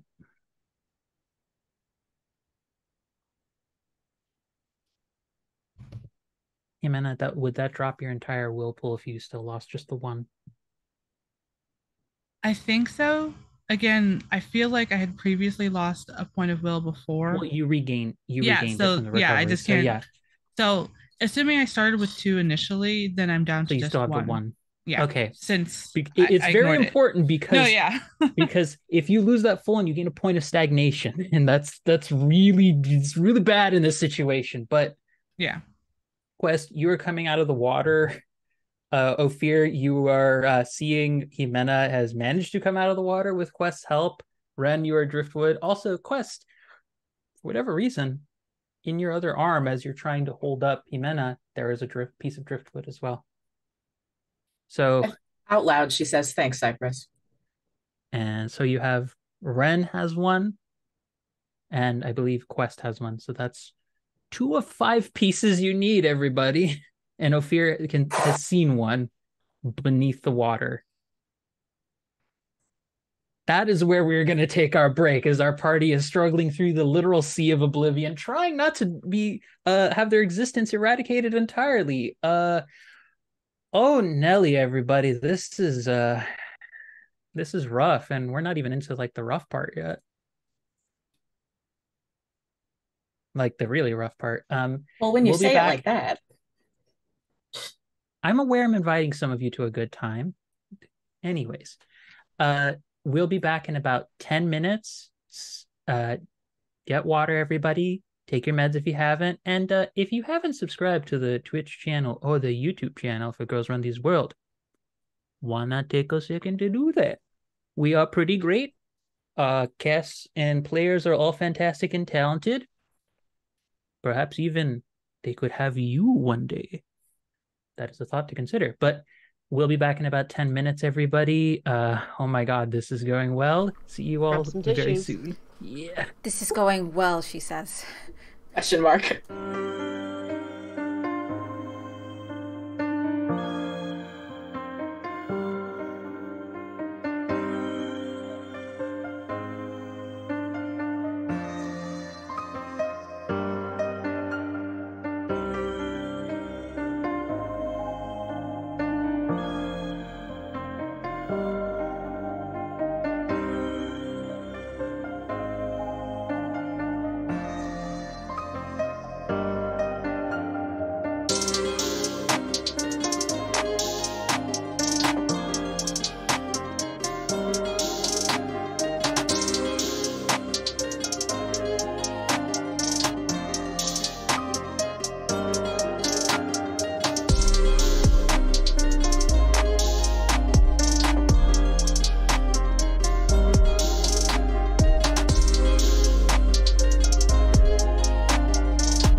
Hello there, lovelies. Welcome back to the 7th session of our Afterlife Wandering Souls actual play series here on Girls Run These Worlds, Hotel Nexus, Episode 7, A Nightcap with Quietus. You arrive, if you are just joining us, in a moment of chaos and a great distress as our entire party is swimming through in the realm known as the Twilight Marsh in the Sea of Oblivion in order to obtain driftwood to create altars or to give material to the deity of transition, fate, and death in order to create altares for all of them to fully uncover the specifics of their death. Rough stuff. I want to reiterate again to all of our viewers, we've been trying to check in and be good about all of this, both in the moment, prior to, and even just in private chat and such. But if you feel at any given point that you need to step away, given the intensity of the material or just the subject matter and themes, please feel free to do so. We do not want you to sacrifice your mental health just for the sake of continuing to turn in. But jumping right back into this scene, Quest has triumphantly emerged up through a little bit of prodding from Cyprus with the second piece of needed driftwood, having just saved Jimena from literally being sent into the abyss by their beloved Ophelia, all while Ophir is attempting to use Miragecraft to create lily pads to keep some folks afloat, while Ren is currently floating on the second piece of driftwood, and Antonia is stabbing a motherfucker. Eldritch motherfucker. So what is happening next, folks? Who's taking the next response on this? Antonia, are you still trying to just stab at this thing, or is there something else that you want to do next? So this is a Eldritch monster's made of wood, right? Yes. As far as you Can can I tell. can I just make a remark that's like, I wonder if this counts as Xyla's driftwood? And can I try to I imagine still trying to grab at me. Can I try to grab its arm or something? Grab it back. Grab it back. Oh, are you trying to rip off of? Oh, yeah, sure. Why it's not? a wood creature. It's a wood creature. Yeah, Why technically, not? yeah. That's what Holy she's gonna do. Yeah. Tell my me. Heart. Yeah, tell me. I have too many comments I could give to that statement. Anyways, you tell me what you want to roll for this check, whether it's just you're being aggressive and attacking it, whether you're just trying to withstand it, trying to pull you in and then pull something back. Just tell me what you want to do. I'm going to tell you right now, the difficulty is 4. Okay. I'm going to try and I imagine it's gonna have to try and withdraw to try and attack me again. So I'm going to try and stay in place, which is I'm in water, whatever. It's a metaphysical realm. We can do whatever we want. So I will try to hold my ground. I had tried to stab my sword in earlier. I was successful, so I think I have my sword in its arm, and I'm gonna try and use the sword as a crowbar. I have my needle. It is built for sticking through ropes and knots, so I'm gonna try and do that. Trying to rip something off as it goes back. Okay. Are we still in a large group? How often could I do this? There's no... unless it specifies, I'm going to say you can spam it. It doesn't specify. Here's my thing. Yeah. With GM Fiat, I rule in favor of the players pretty often. So I'm going to say I'm ruling in your favor unless it specifically says it costs something to do so. It does not. It says reduce the challenge you face by 1 when in a large group of people. And then the other one I had is the full text is reduce the challenge you face by 1 when you question something more powerful than yourself, period. That's the whole end of it. I would say the first bit was questioning. Yeah. This is less a direct conversation. That's a separate question. One I would not allow, but the one about still being in the group, yes. So you're using your talent. Totally what I expect. Yeah, you're using your talent, which will, I believe if I have that right, talent. Yes, talent gives you a +1 die to the check. My sword is an approach. My talent is a weight. Sorry, your approach is +1 die. Yes, is also +1 die. So you have +1 die. Helps, but Ophir still has his sword and is vaguely pointing in the direction that she is pointing. I would say, Ophir, if you want to give Antonia an automatic success to distract it, that will be another 2 points from your I'm pool. rolling 8 die, by the way. Never mind, you're fine. That's Did you watch me whiff this? Did you re-roll the die again to ensure statistics in your favor? I did not this time. So what are we at? We're at 8 die. You did lower it. You're at 8 die. You did lower it from 4 to 3 because of your death mark. So. Oh god, that's a lot of bad rolls. 1, 2, where'd the other one go? Oh, that is a 3 exactly, and the rest are ones. This is why I pre-rolled them. I don't like. Okay, I'm giving you all the stress. I shouldn't be the one receiving the stress for these rolls. Jesus Christ. Just so you know, that one's 3 5s. Not that it helps, but it's 3 5s. Exactly. 5 1s? That's crazy. Yeah. 3 5s and 5 1s. Amazing. You are Will Wheaton has spawned curse has just mutated into a new variation and gone to a much better person. I don't like this. You succeed, Antonia. You straight up this thing is trying, even with the sword in its arm, is trying to reach around the other hand to try and start crushing you. You don't even let it get that far, and you break off a piece. With that success, that is 3 pieces. That's 1 for Ren, 1 for Antonia, 1 for Quest, and Jimena and Ophir still need 1 piece each. Ophir, what are you doing? You've seen a piece. You know where it is beneath the water. Mm-hmm. What are you doing? Do it. How's everybody else looking? Everyone else is much safer. Whatever Antonia's fighting with, she seems to be winning. She's literally. Of course she is. Fuck him up. You're doing great, sweetie. You're doing great. Amazing. No, that was for you, Ophir. Yeah. Yeah, no, sorry.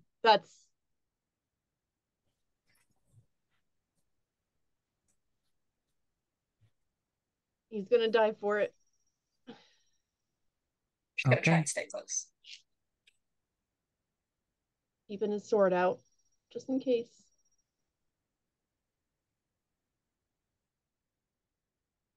You feel, Ophir, even though you're trying to dive down, the perspective you have is as though you are looking up. All right, give me a second. I got the braves. Yeah. Take your time.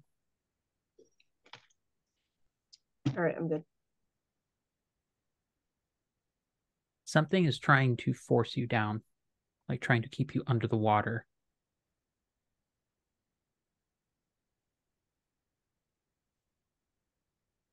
Just trying to ignore whatever this is, trying to just focus on what needs to be done, because there are other people here depending on everybody succeeding, and that includes him. And he wants to help his friends.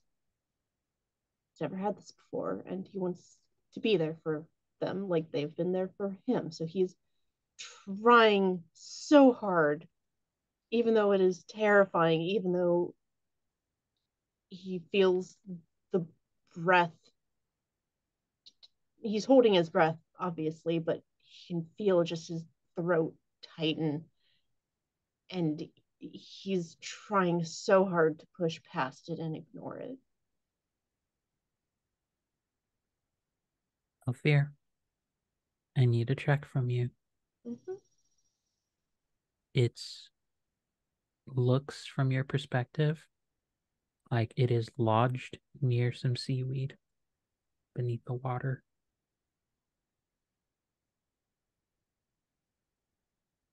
What are you doing?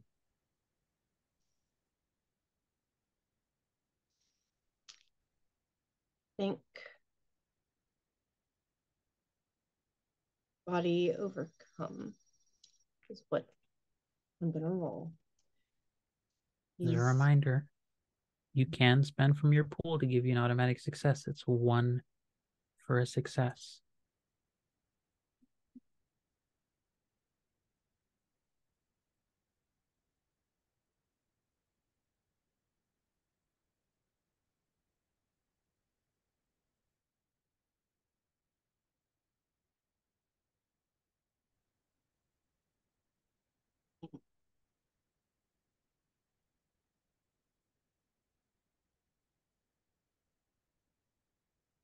Don't think he's going to spend more of his pool, considering he's already spent some. But I think he is going to attempt to push through, drive his sword into the ground next to this to give him some leverage to try and grab onto it. So using his approach, it's like a little extra help. Using your approach, you're getting +1 die to it.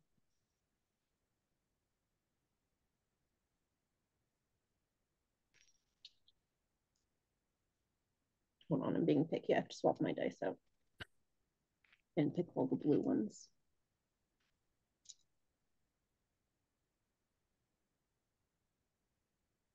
Okay.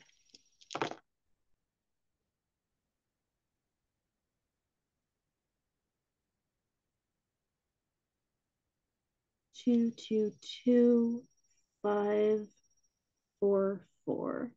So 3 successes. Does the pearl from Quest help Ophir at all? I think What does that your pearl? keeps What does your pearl do again? Just as a reminder to me. The pearl allows you to breathe underwater.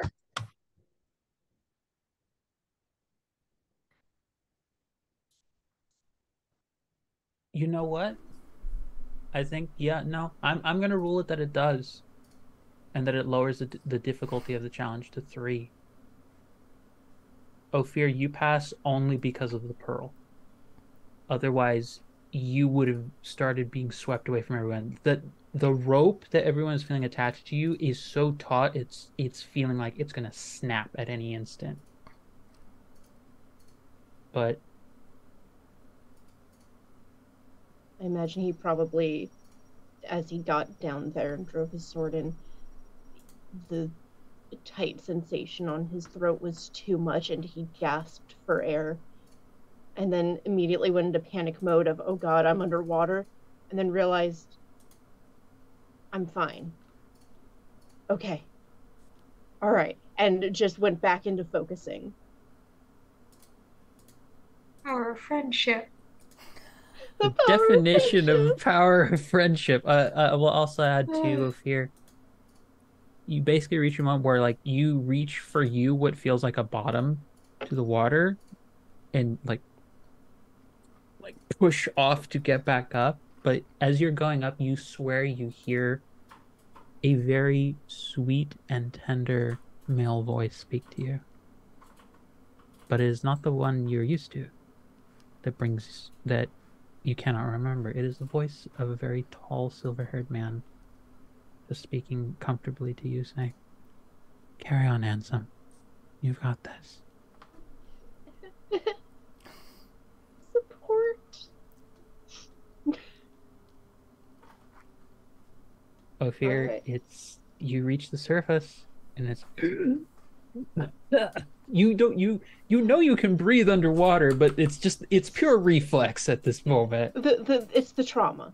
Yeah, it's the trauma. It's the trauma that's getting to you. You have 4 pieces, folks. 1 more.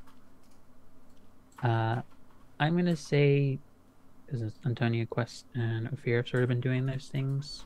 I'm gonna go over to Ren just for a moment, and then go back over to Jimena. Ren, how are you responding to this? It looks like other folks have been getting their pieces somehow.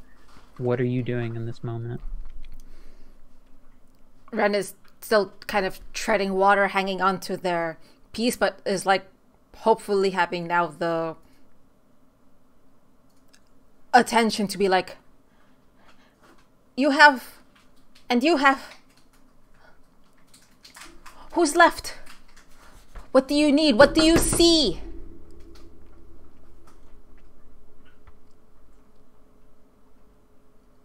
Jimena.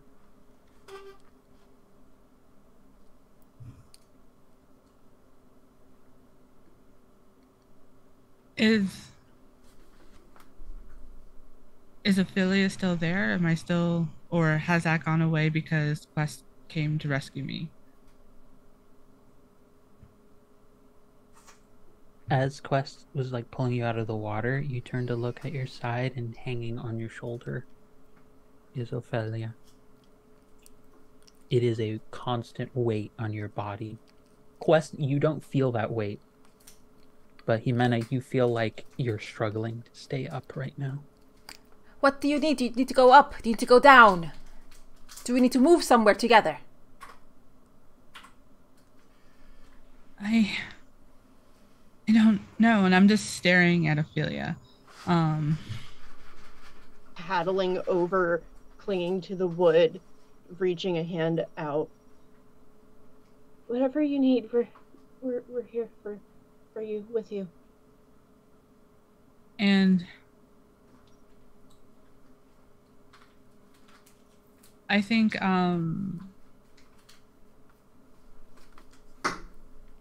just staring at Ophelia, like peripherally, I hear them. I hear my friends and everything, but there's a guilt roiling in me because they were able to do what I wasn't able to do for my crew and my family, for my loved one. And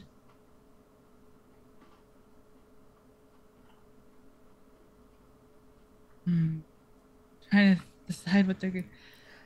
Jimena, Capitan, we died. We're dead. You know what? And treading water. It's thanks to death. Maybe we now understand what was actually important. So thank you, death. But fuck death for taking it away from us.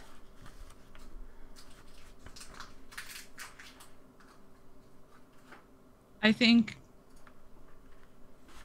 it's like a sudden bit of rage, like hearing that, like kind of like, yeah, fuck that, you know. It's suddenly like the cliche of like, you know, drunk girls in the bathroom kind of thing, you know.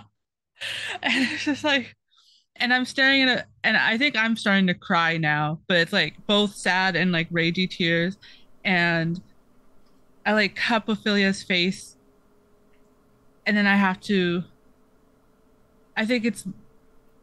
just silently shove her away.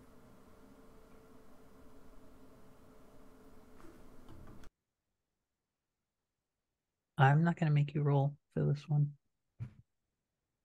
I think as they move away from you, you turn away just finally. And when you look back, there is a piece of driftwood right next to you.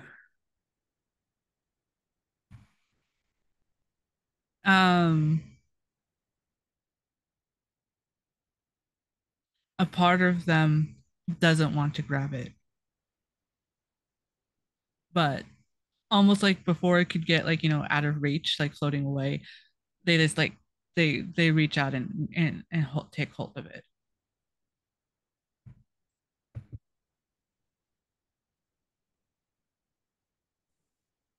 Fear does that thing that friends do in swimming pools, where just like full on tackle and like float onto her and just hug.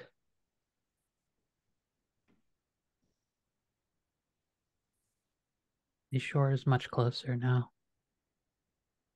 I think if you give a good swim, you could probably make it back. All of you. Really like to get out of the water. I think just because of a fear, like Jimena goes faster, because almost Jimena wanted to like, all right, I have the driftwood. What if I just drift away? But because of fear attached to them and Quest is attached to them, is like, fine, like almost begrudgingly. The nihilism looks so tempting. No. Just, or you get like a spray bottle. It's like, no, no nihilism for you today. No. Really expected the roles to be reversed today. So did I. But you know what? This is why I only plan a certain amount of things for especially this series.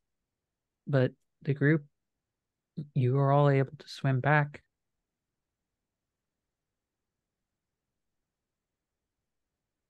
Sila is waiting on the shore. You've brought what I need.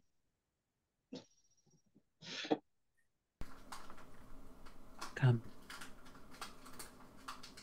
What I've promised, I will give to you.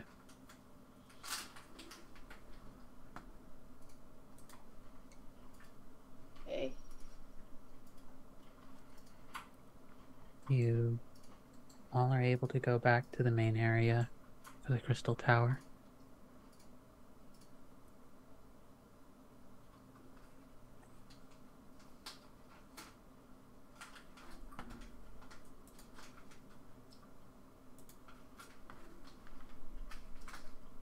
Been through much, and I'm sorry to say that I must ask more from you.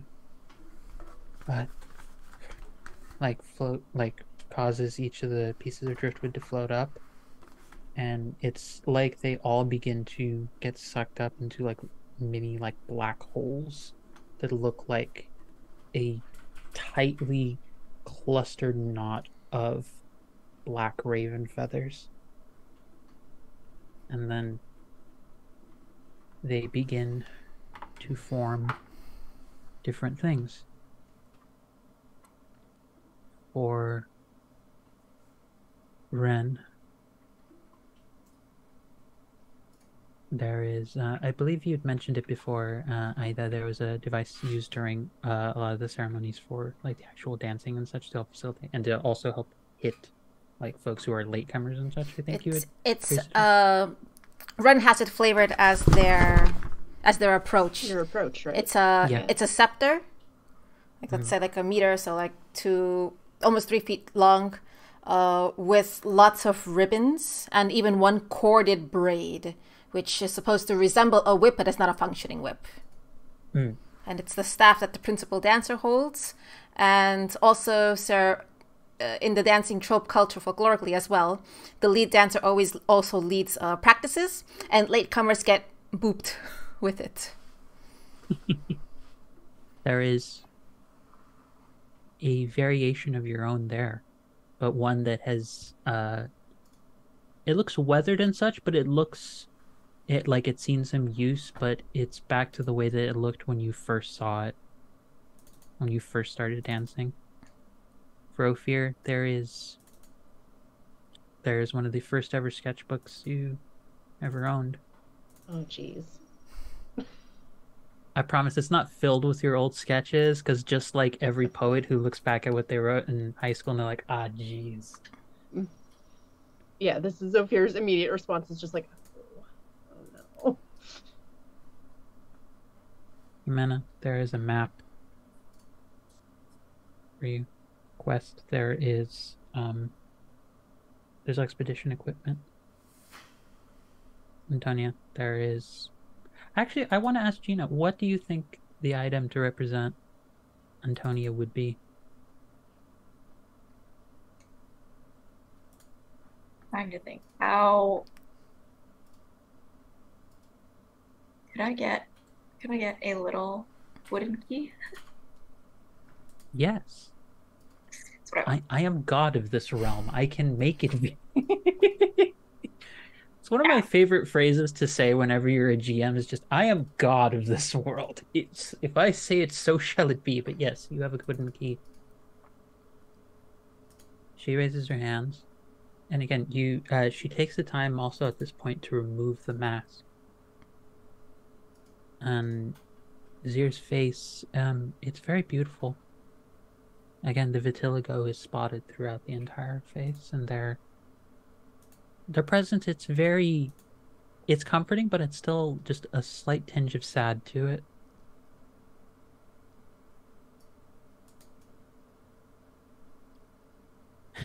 Also, I want to just note as a slight tension breaker, person in chat wrote lyrics when I was in a metal band in college, 4 songs I would let read the rest. Yeesh. I feel you for that, bud.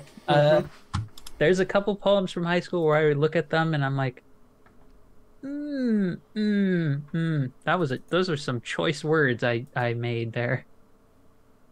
But she holds her hands out to all of you, and she says, whichever one of you would like to remember first.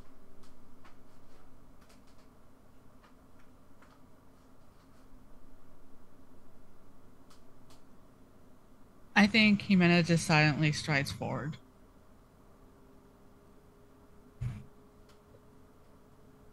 Ophir gives her foot a little pat.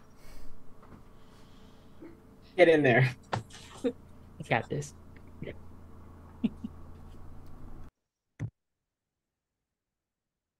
Jimena, you see Ophelia again, but not in the horrifying, waterlogged, rotting form. But she's smiling. They're looking at you, very happy. But there is a little bit of like puzzlement. Like, where did you get this map from?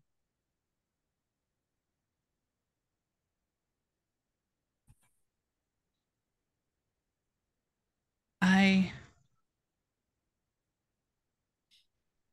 found it in another set of treasure at our last excursion.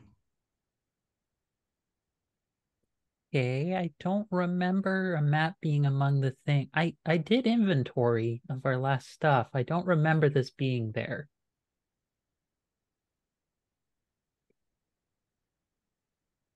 And I think there's like a look of like confusion on their own face. It's like, but that's true though.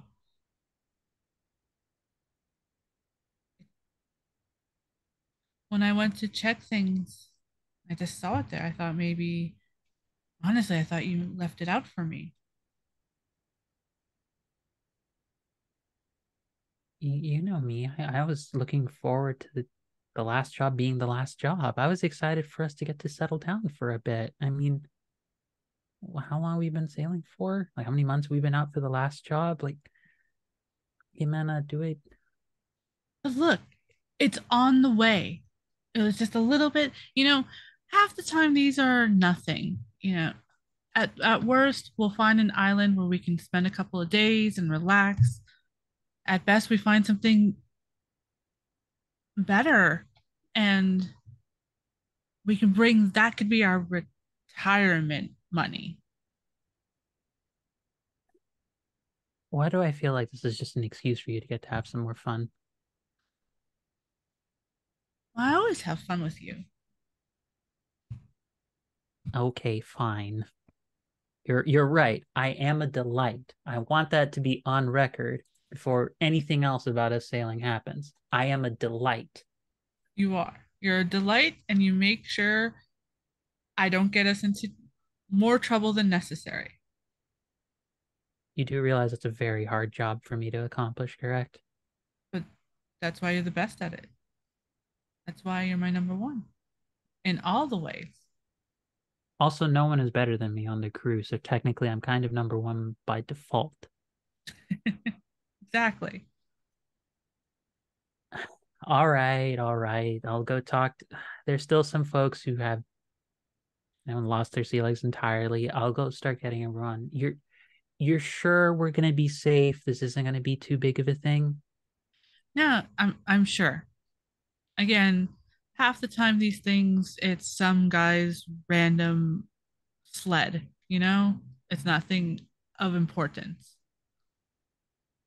And we'll be at again, at worst, we'll have a couple of extra days at this island in these caves, relax, and then we'll head straight back to harbor.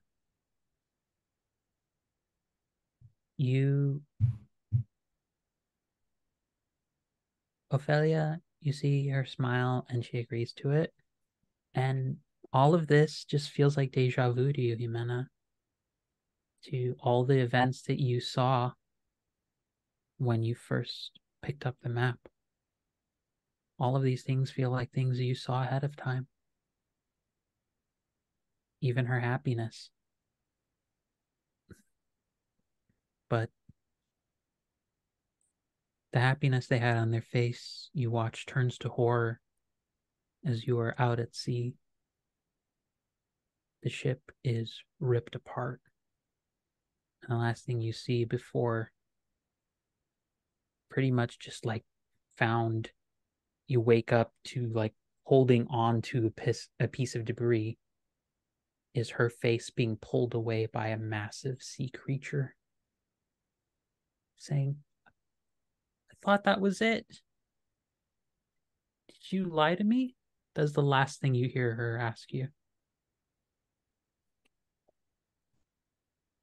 I think I as I'm reaching out, like again, kind of similar to the break, trying to grab at her.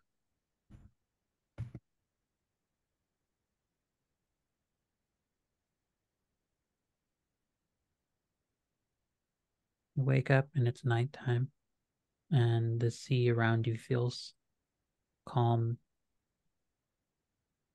but you know better. It's very faint, but you watch in the water, there's movement, and you hear a voice start speaking in your head, saying, one last job. Is that how you convinced her? It was supposed to be. Was it going to be? Could you live a life just with them? A boring one? No more fun out at seas, no more taking things, no more finding treasures. Was she ever gonna be enough for you? I was willing to try for her.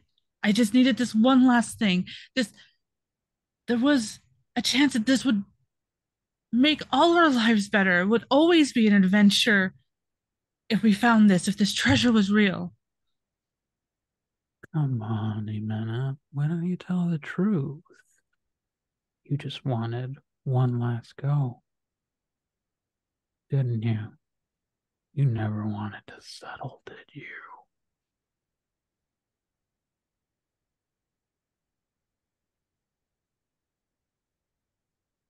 Pero yo quiero todo de este, yo quiero ella, yo quiero la mar. Why can't I have both? You can't have the sea, Imena. The sea's always much bigger than you think it is. You watch emerging out of the sea is it. I'm gonna say the best reference I can give y'all is it's somewhere between Charybdis and Scylla. So, like, you know, the ancient Greece sort of creatures of like a feminine like portion at the top third, three like lionized heads, and then snake and tentacle like body for the lower half. Yeah, basically that emerges, and you just see this face of this individual just looking at you. It's like, come on, why don't you come join your beloved? I've already been feasting on her and your crew for a while now. I think I point the crossbow at this giant creature, knowing it's just, a toothpick to them.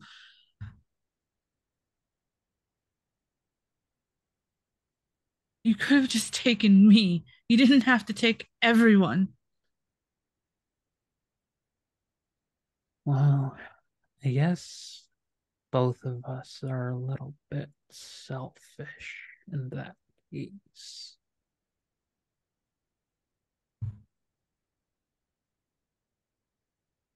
You fire crossbow bolt. Like you said, it does nothing, and the creature just, you were dragged beneath the sea. And I want to make clear to everyone, you're all aware of all of this, of all that she's experienced. But Jimena, you know how you died. You know why you died. You know why you felt at fault. You know why you stayed and haven't moved on yet.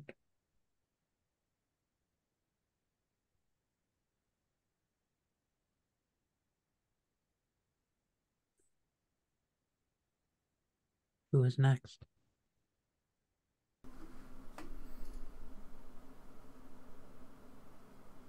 Ophir is going to go give Jimena a hug first and foremost. Just go up behind her and Jimena is silently crying and trembling. They're doing their best to just stay standing.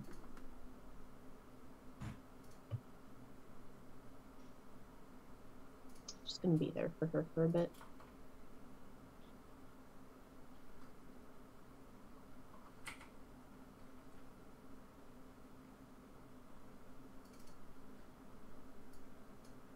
Nobody else gonna go.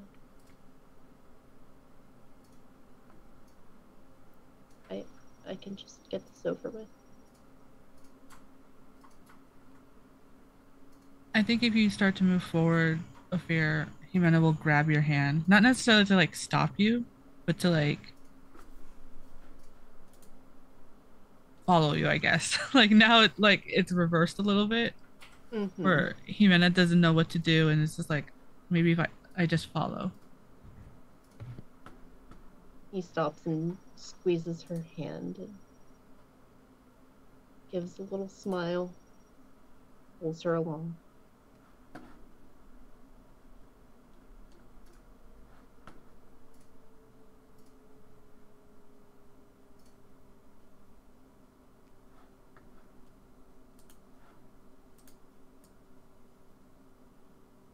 If not, Ophir, I will go. Oh, Ophir was gonna. Yeah, I was expecting you. Yeah. Okay. Sorry, that was Ophir's going forward. Mirage, I sent you a link. Probably Zoom chat, but Mirage, you and I have talked about what yours is about. Ready? Please check in if you need it. Okay. You as well.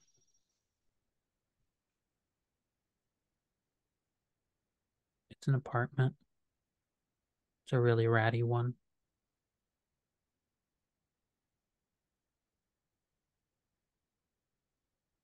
How did they find out? Was there something wrong with the copy you made? I think that I might rush to get it done in time, and I thought something really, really obvious. I'm sorry. Listen, Ophir. I know you're trying really hard right now. But you can't keep messing this up for us, for me. Bruce, please. I'm doing this for us. I'm doing my best.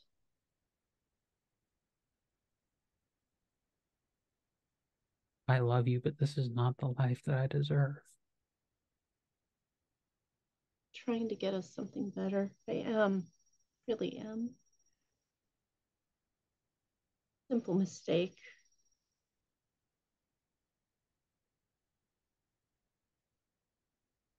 We said we were going to stick together through everything. We got off the streets. Are we that much better off than we used to be? We're barely managing to eat as it is.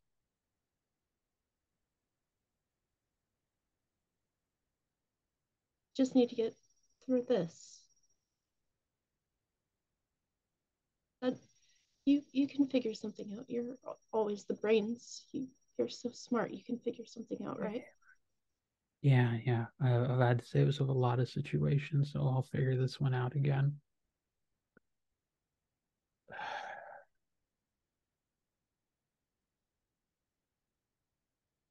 I'm sorry.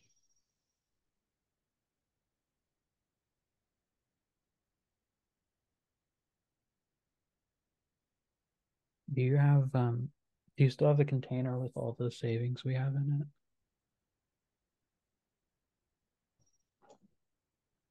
Yeah, it's not much, but um, he's going to shuffle off to where they keep it hidden.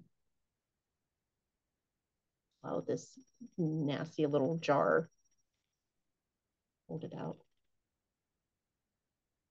Do you think, do we need to maybe skip town? I think we have enough for that. I don't know if it's gonna work for two people. But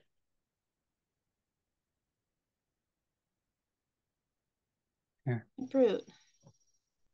like puts a finger to the lips to like get you to stop talking. It's sweet, but it's definitely with a tone of like silencing to it. Listen, my little street flower. Let me figure this out, okay? Why don't you go just lie down? I'm gonna get a bath ready, okay?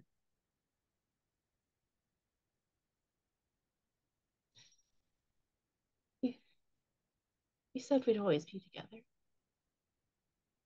I meant it. You let Bruce handle this, okay? I love you, you know that, right? No matter what happens, you know that I love you, right? I love you. We've gone through so much together. We'll get through this. I'm sorry again.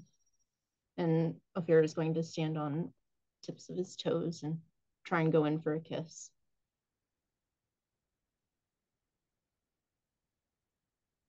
At the very like last second, like turns face just so it lands on the cheek. It's it's been kind of stressful. Maybe not tonight, okay? Right. Hold on. He's going to go lay down on the couch. It's probably a few hours later.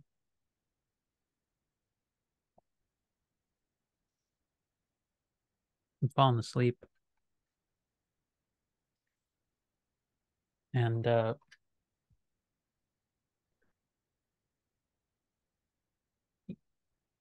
you wake up and you don't see Bruce around.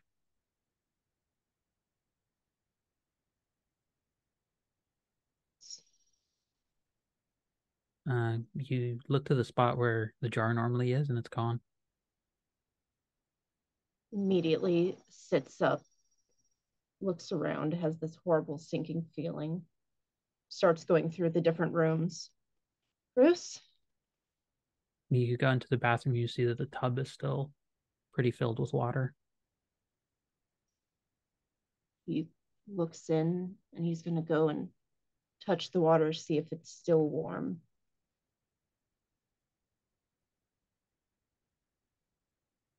You okay with this, Mirage? There is fear you feel a pair of hands grab you from behind and push you into the water.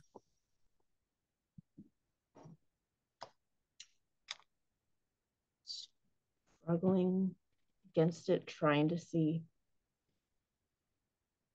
who it is, what happened. Is he able to see through all this water the face? It's Bruce. You hear amidst all the struggling to get out something to the effect of, I'm sorry, my little street flower. It's the only way I make it out of here.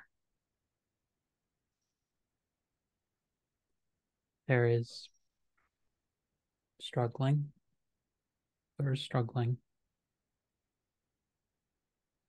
Clawing And then desperately. gasping, trying to call for him, And trying to figure out why. then there's no struggling.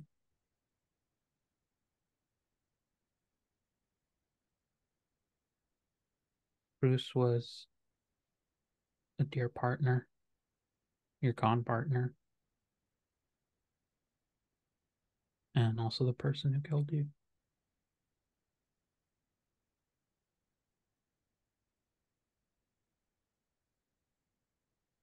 I will say, though, Ophir,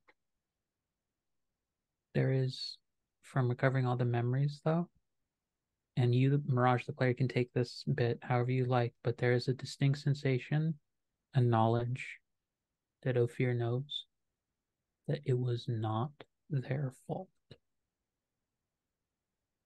think that probably gets them. And as soon as this ends, there's just a moment of stillness, silence before he just slips down to his knees into full-on sobs. Just nasty, heaving.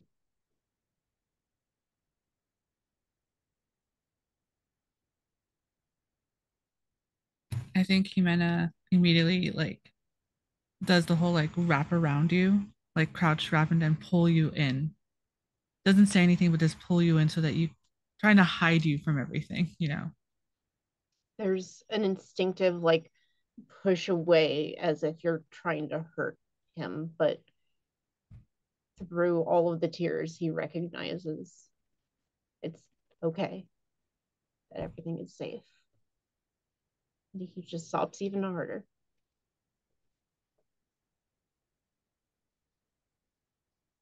Who is next?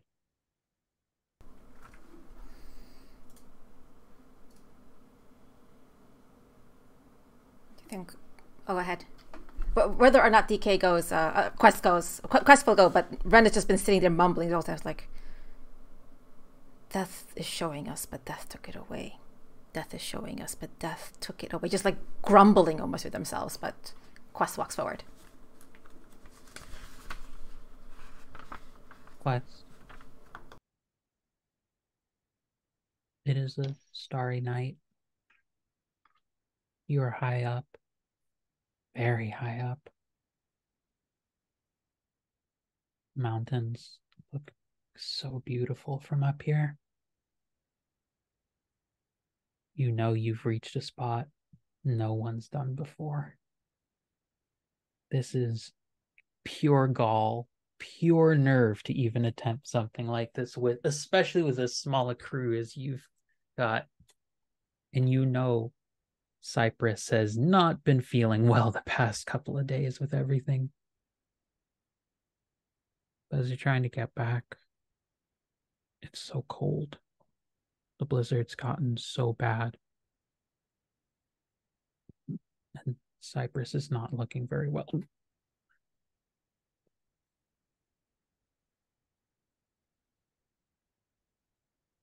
I think Quest grabs one of the Sherpa that's with them, someone who's been with them all the way from base camp. And after having kind of like propped him up against a rock or something that will keep him from rolling down the mountain in his state, just kind of leans in close to the Sherpa and says, okay, so I have been doing some math. I brought supplemental oxygen, but not enough for all of us. You're faster than I am, and he needs help. You you know the risk of doing this kind of thing. We all knew it taking it, but this is Quest, this is pretty bad. It would be worse if I left him here by himself. True. And we can't get him down. No, there's no way we would be able to make it and survive. No. This gives us the best chance of the most of us surviving.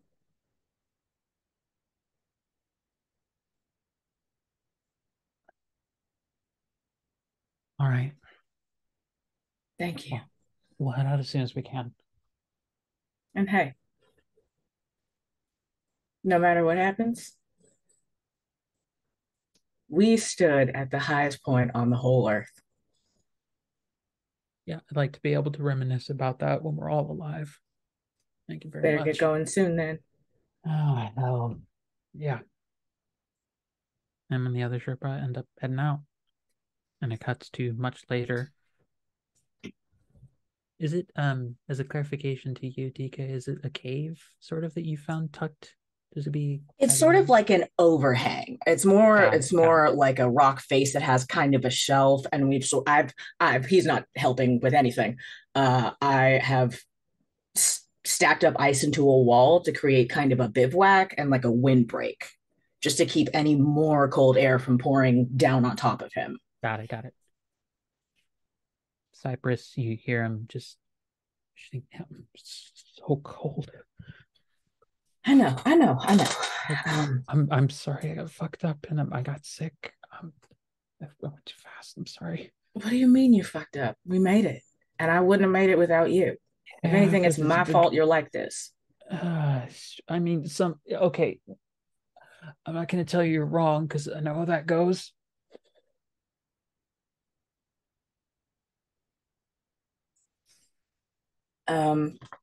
Quest just kind of looks at him for a long moment and looks at the oxygen tanks that are still in the corner. And Cypress much left, is there? No, but that's okay. We can stretch it. I sent the Sherpas down the mountain, so we just have to wait it out. We'll ration. We'll take turns if we have to. Okay.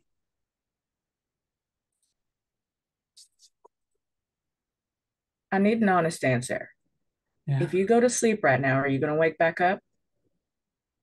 If you're the one telling me to wake up, probably.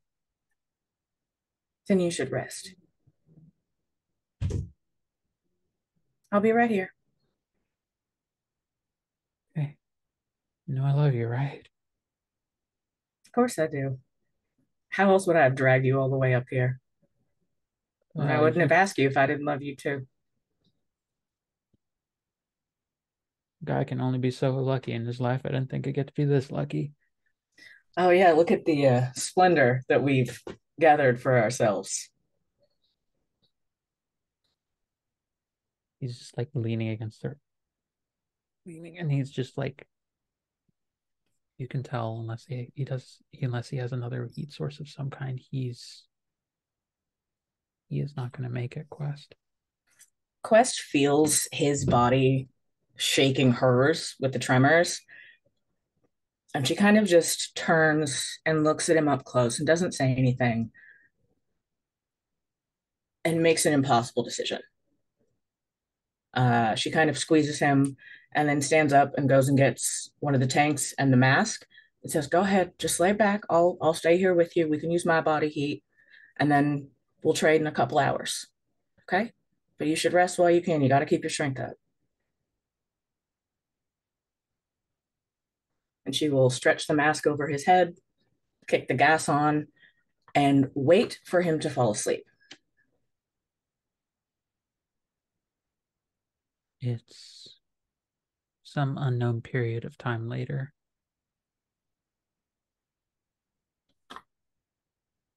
Found hey, I think we've got something over here. A small rescue crew coming by. Hey. Are you looking for us? And she'll kind of poke her head up over the bivouac. Yeah. Is this all you brought with you? It's enough. We'll get you back down. Jeez. And they immediately rush to like Cypress to like see he's alive. He's barely alive. Get the tank over here. And you see folks immediately running. Quest, you know you don't got much left in you.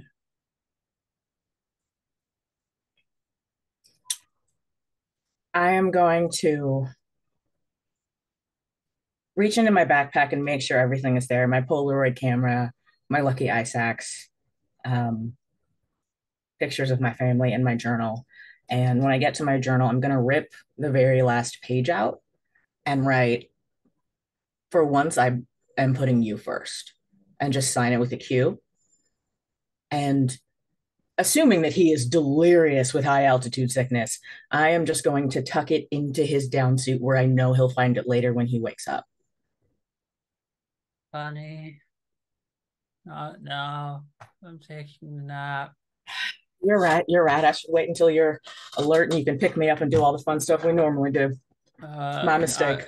I would like some of that fun stuff where I can notice right now. That's why you gotta keep your strength up. I'll save up what I got. Perfect. And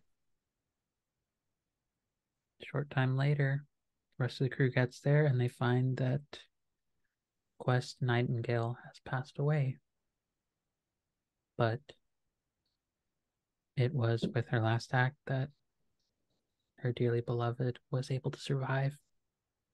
He lived. Quest dies smiling.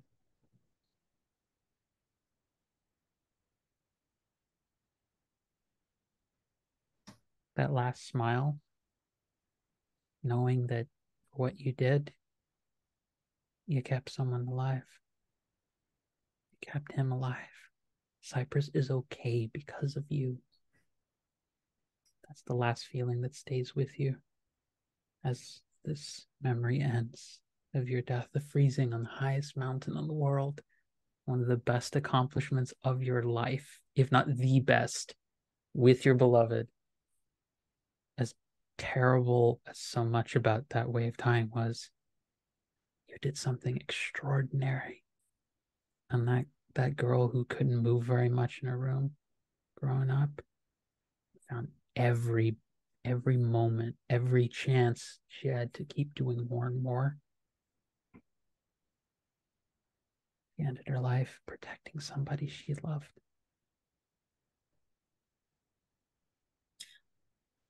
And I think that's why I ended up here. I couldn't remember if he made it or not. And I couldn't go till I was sure. You know now, Quest. He made it. You're sure he made it. Because of you.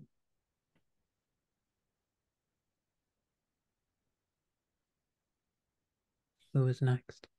Our last two. Go.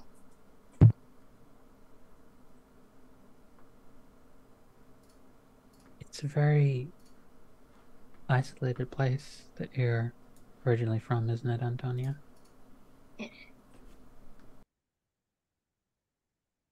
Most people have been around in I don't know how long. Did you used to have more people come by? Or did people forget about you after a while? Not really sure.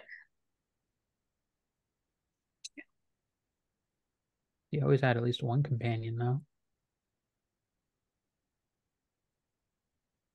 Companion is generous. Overseer or warden is probably a more accurate.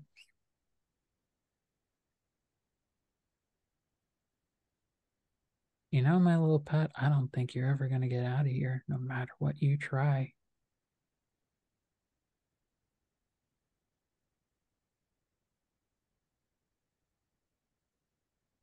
Say anything. It's pointless. Do this all the time. Oh, can't indulge me for, what is this, the 7,353rd time? You're the one counting. That's sass, I detect.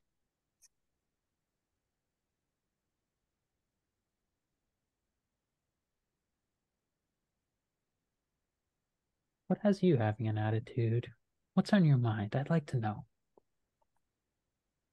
Not really much to think about in here, is there?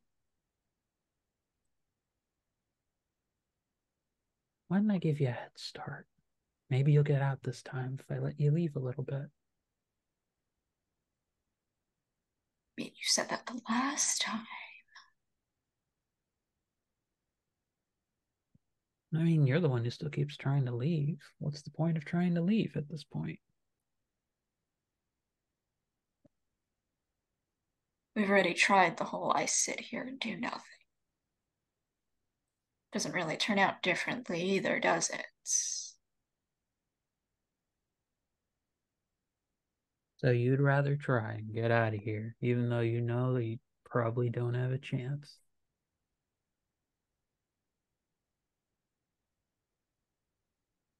Me. Would you rather I just sit here, sassing you? So you say.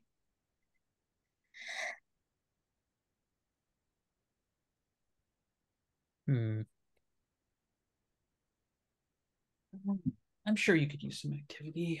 Let's give it a shot.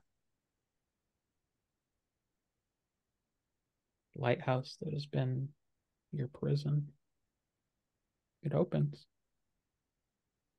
There is an expanse inside of you. The forest you've seen once before.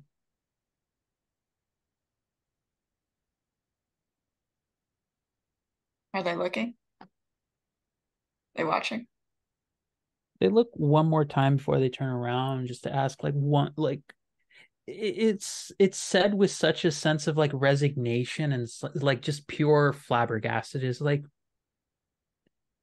you know, you don't stand a chance and you're still gonna go. Why bother? She's not gonna say anything. We do this every time. It's exhausting. You run out of like witty things to say after a while. It's just, you know.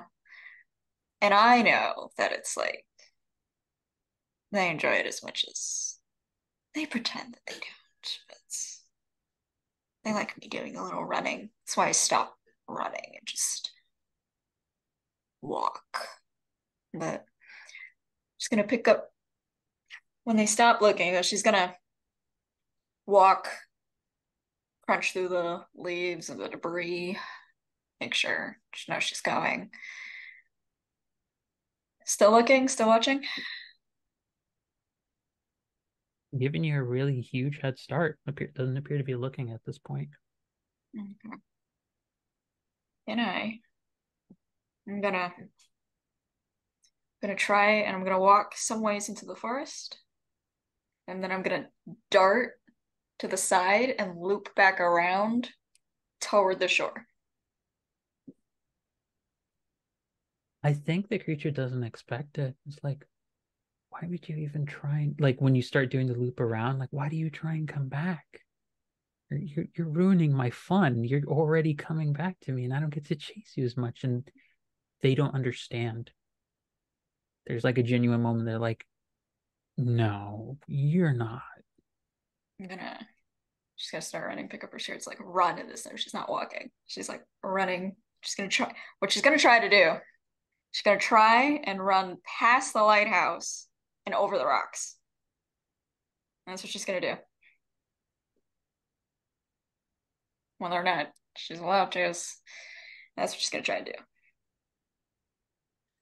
I think if you're all right with this, Gina, I think the creature like approaches you at the cliff's edge, like realizes what you're about to do, and it's like, you'd rather die in a fruitless attempt to get out of here than stick around. Your problem, not mine.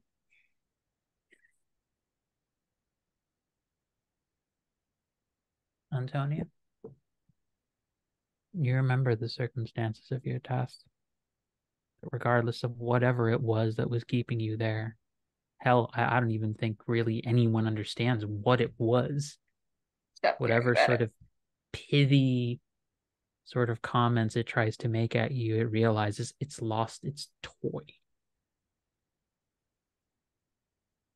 And as your body is probably plummeting below to the rocks, fully well along the way, you knowing there's no way you're making it out of this alive, I'd like to think there's a look of satisfaction on Antonia's face. It was just like, fuck you. I made it. I didn't leave, but I still won. You didn't win. I won. Gotta choose a way to go. Don't have very many options. Yeah. Ren.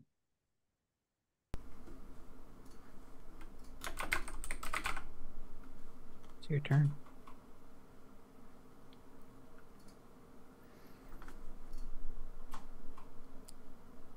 They let us know, but then they took it away.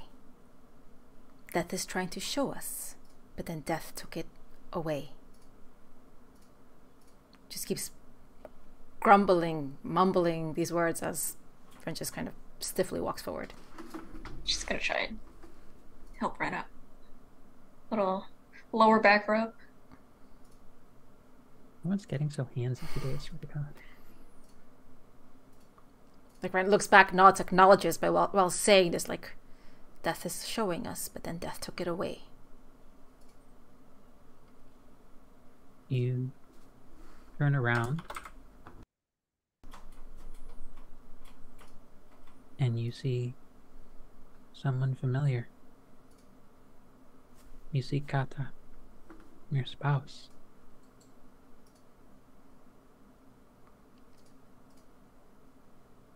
How long are you gonna be doing more dances this time?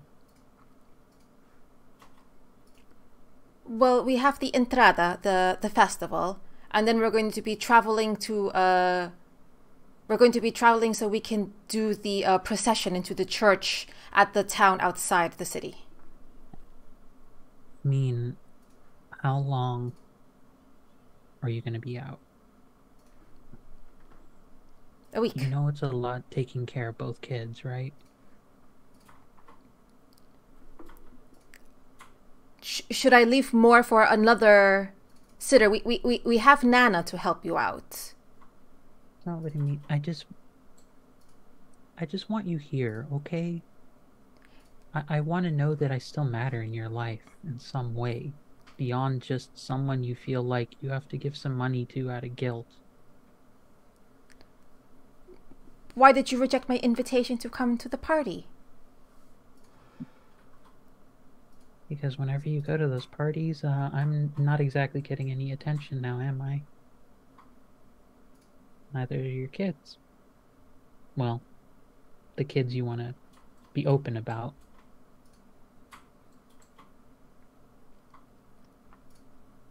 I got a song written for you.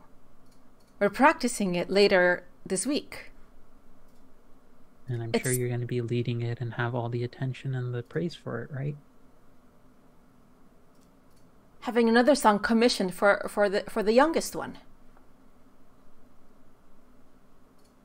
And what about all the other kids? Ren?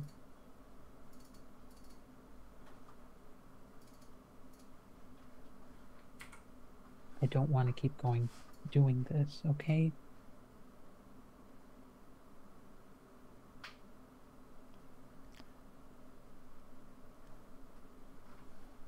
But I thought you liked it. I thought it made you happy. It did. When you were there. Now I don't know how I feel about it anymore. Would you have me give it up? Would you have me stop? I know if it came down to choosing between your dance and your family, I know what you would pick. Do you? Do you?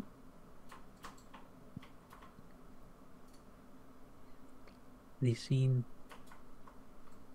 shifts. There's a lot of music playing here. There's a lot of alcohol flowing. And suddenly there's a lot of people who are very angry with you, Ren.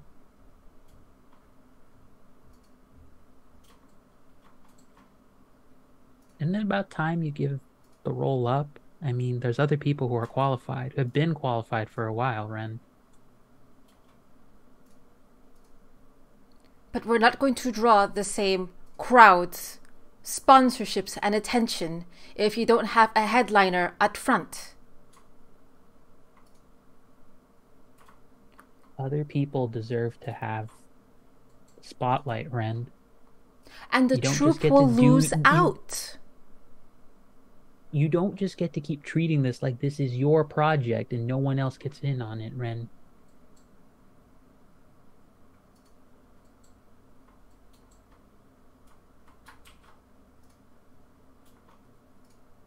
It's heavy. The costume is heavy. The chicote, the staff, is heavy. The responsibilities have, the cost is heavy.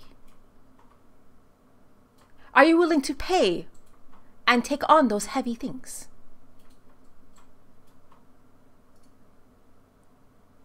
Regardless if we are, we think it's time that you give it up, Ren.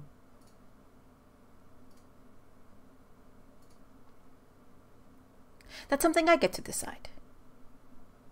No. That's something we've decided. And you see that there is a group of folks who have all gathered. They are surrounding you. There is the sound of an ambulance coming sometime later. There is a quick flash in your mind of you crumpled on the street, your legs very badly broken and hurt.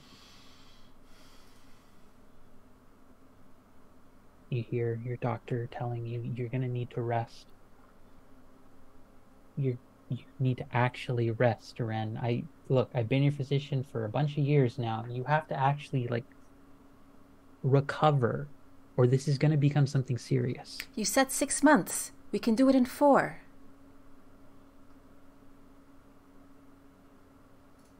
No, Ren.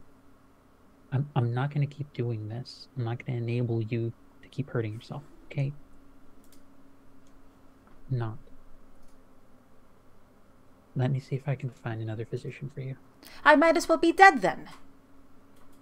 If I can't do that. If you keep doing this, you will be dead.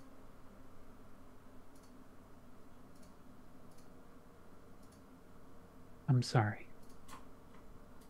I'm sorry.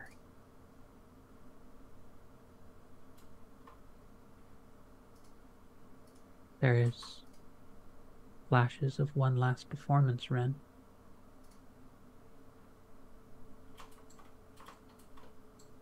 You're perfect. It is one of your best performances that you've ever done.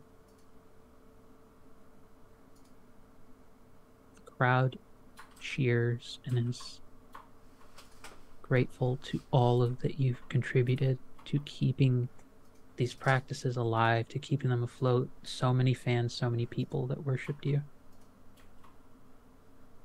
And then the crowd turns to screams as they look and see you passed out on the ground, dead.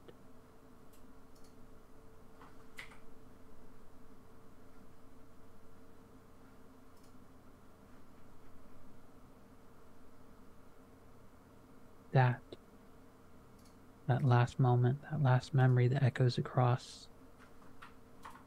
the room of the Crystal Tower for all of you is where we are going to end it for today. Because we need to finish up. I'm trying to scoop this there, but I don't want to go over more than we have to.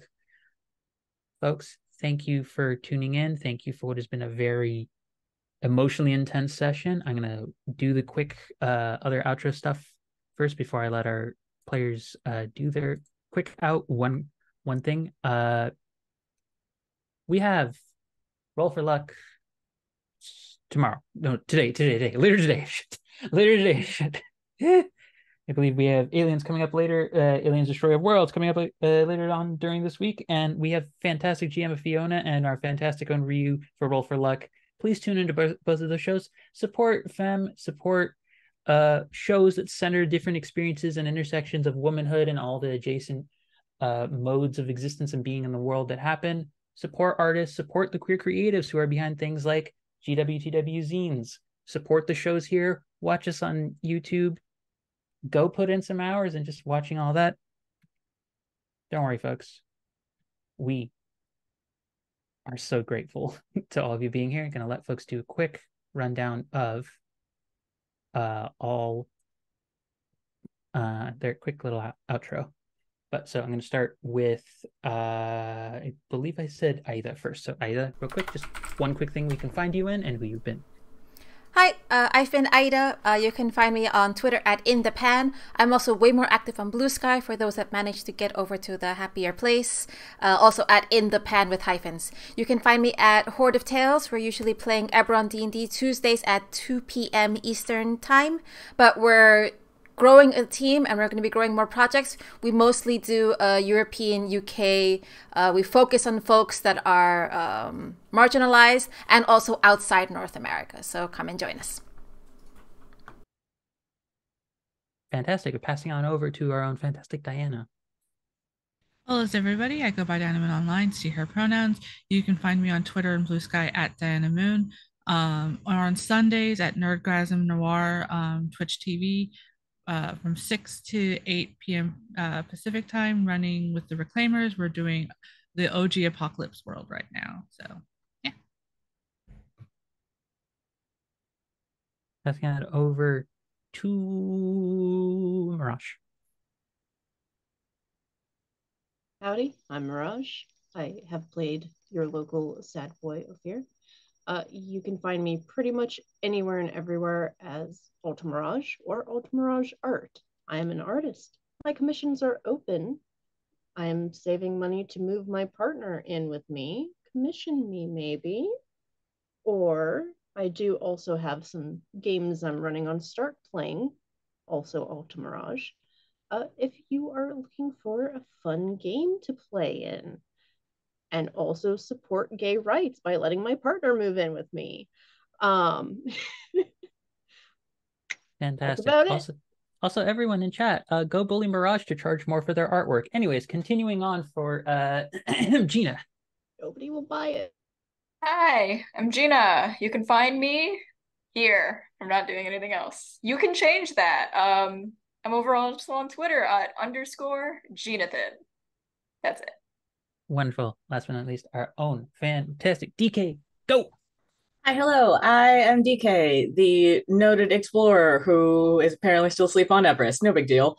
When I'm not that, which is most of the time, I'm on Exquisite Corpse Presents. Pretty much everything else that I do is over there. We're coming back with 2 shows this weekend and are casting for a Hell's Kitchen game, aptly called Kel's Kitchen. So if you are interested in getting yelled at by me for 6 to 8 weeks and going through the motions of a cooking game, you know where to find me. Wonderful. Fantastic. Amazing. Sorry. Thank you, everybody. Oh, wait, shit. I did say everybody, right? Yes. Yeah. I thought I heard someone saying, wait, what about me? And I was starting to get scared. No. I'm sorry. I was being dumb. In response to the offer of being yelled at, I said, mommy, and then sorry. Please continue. On that cursed note, we are going to send some love over to Starlight Tales, folks. They're currently playing Tales from the Hearth, D&D, and look like a fantastic class with the most cute artwork. Oh my god, they have a sentient mushroom artwork. Amazing. Give me 1 second while I sit the... Myconits? Are you talking about Myconits? Oh my god, you're right. It is Myconits. Holy shit. Cute. And yes, So guys.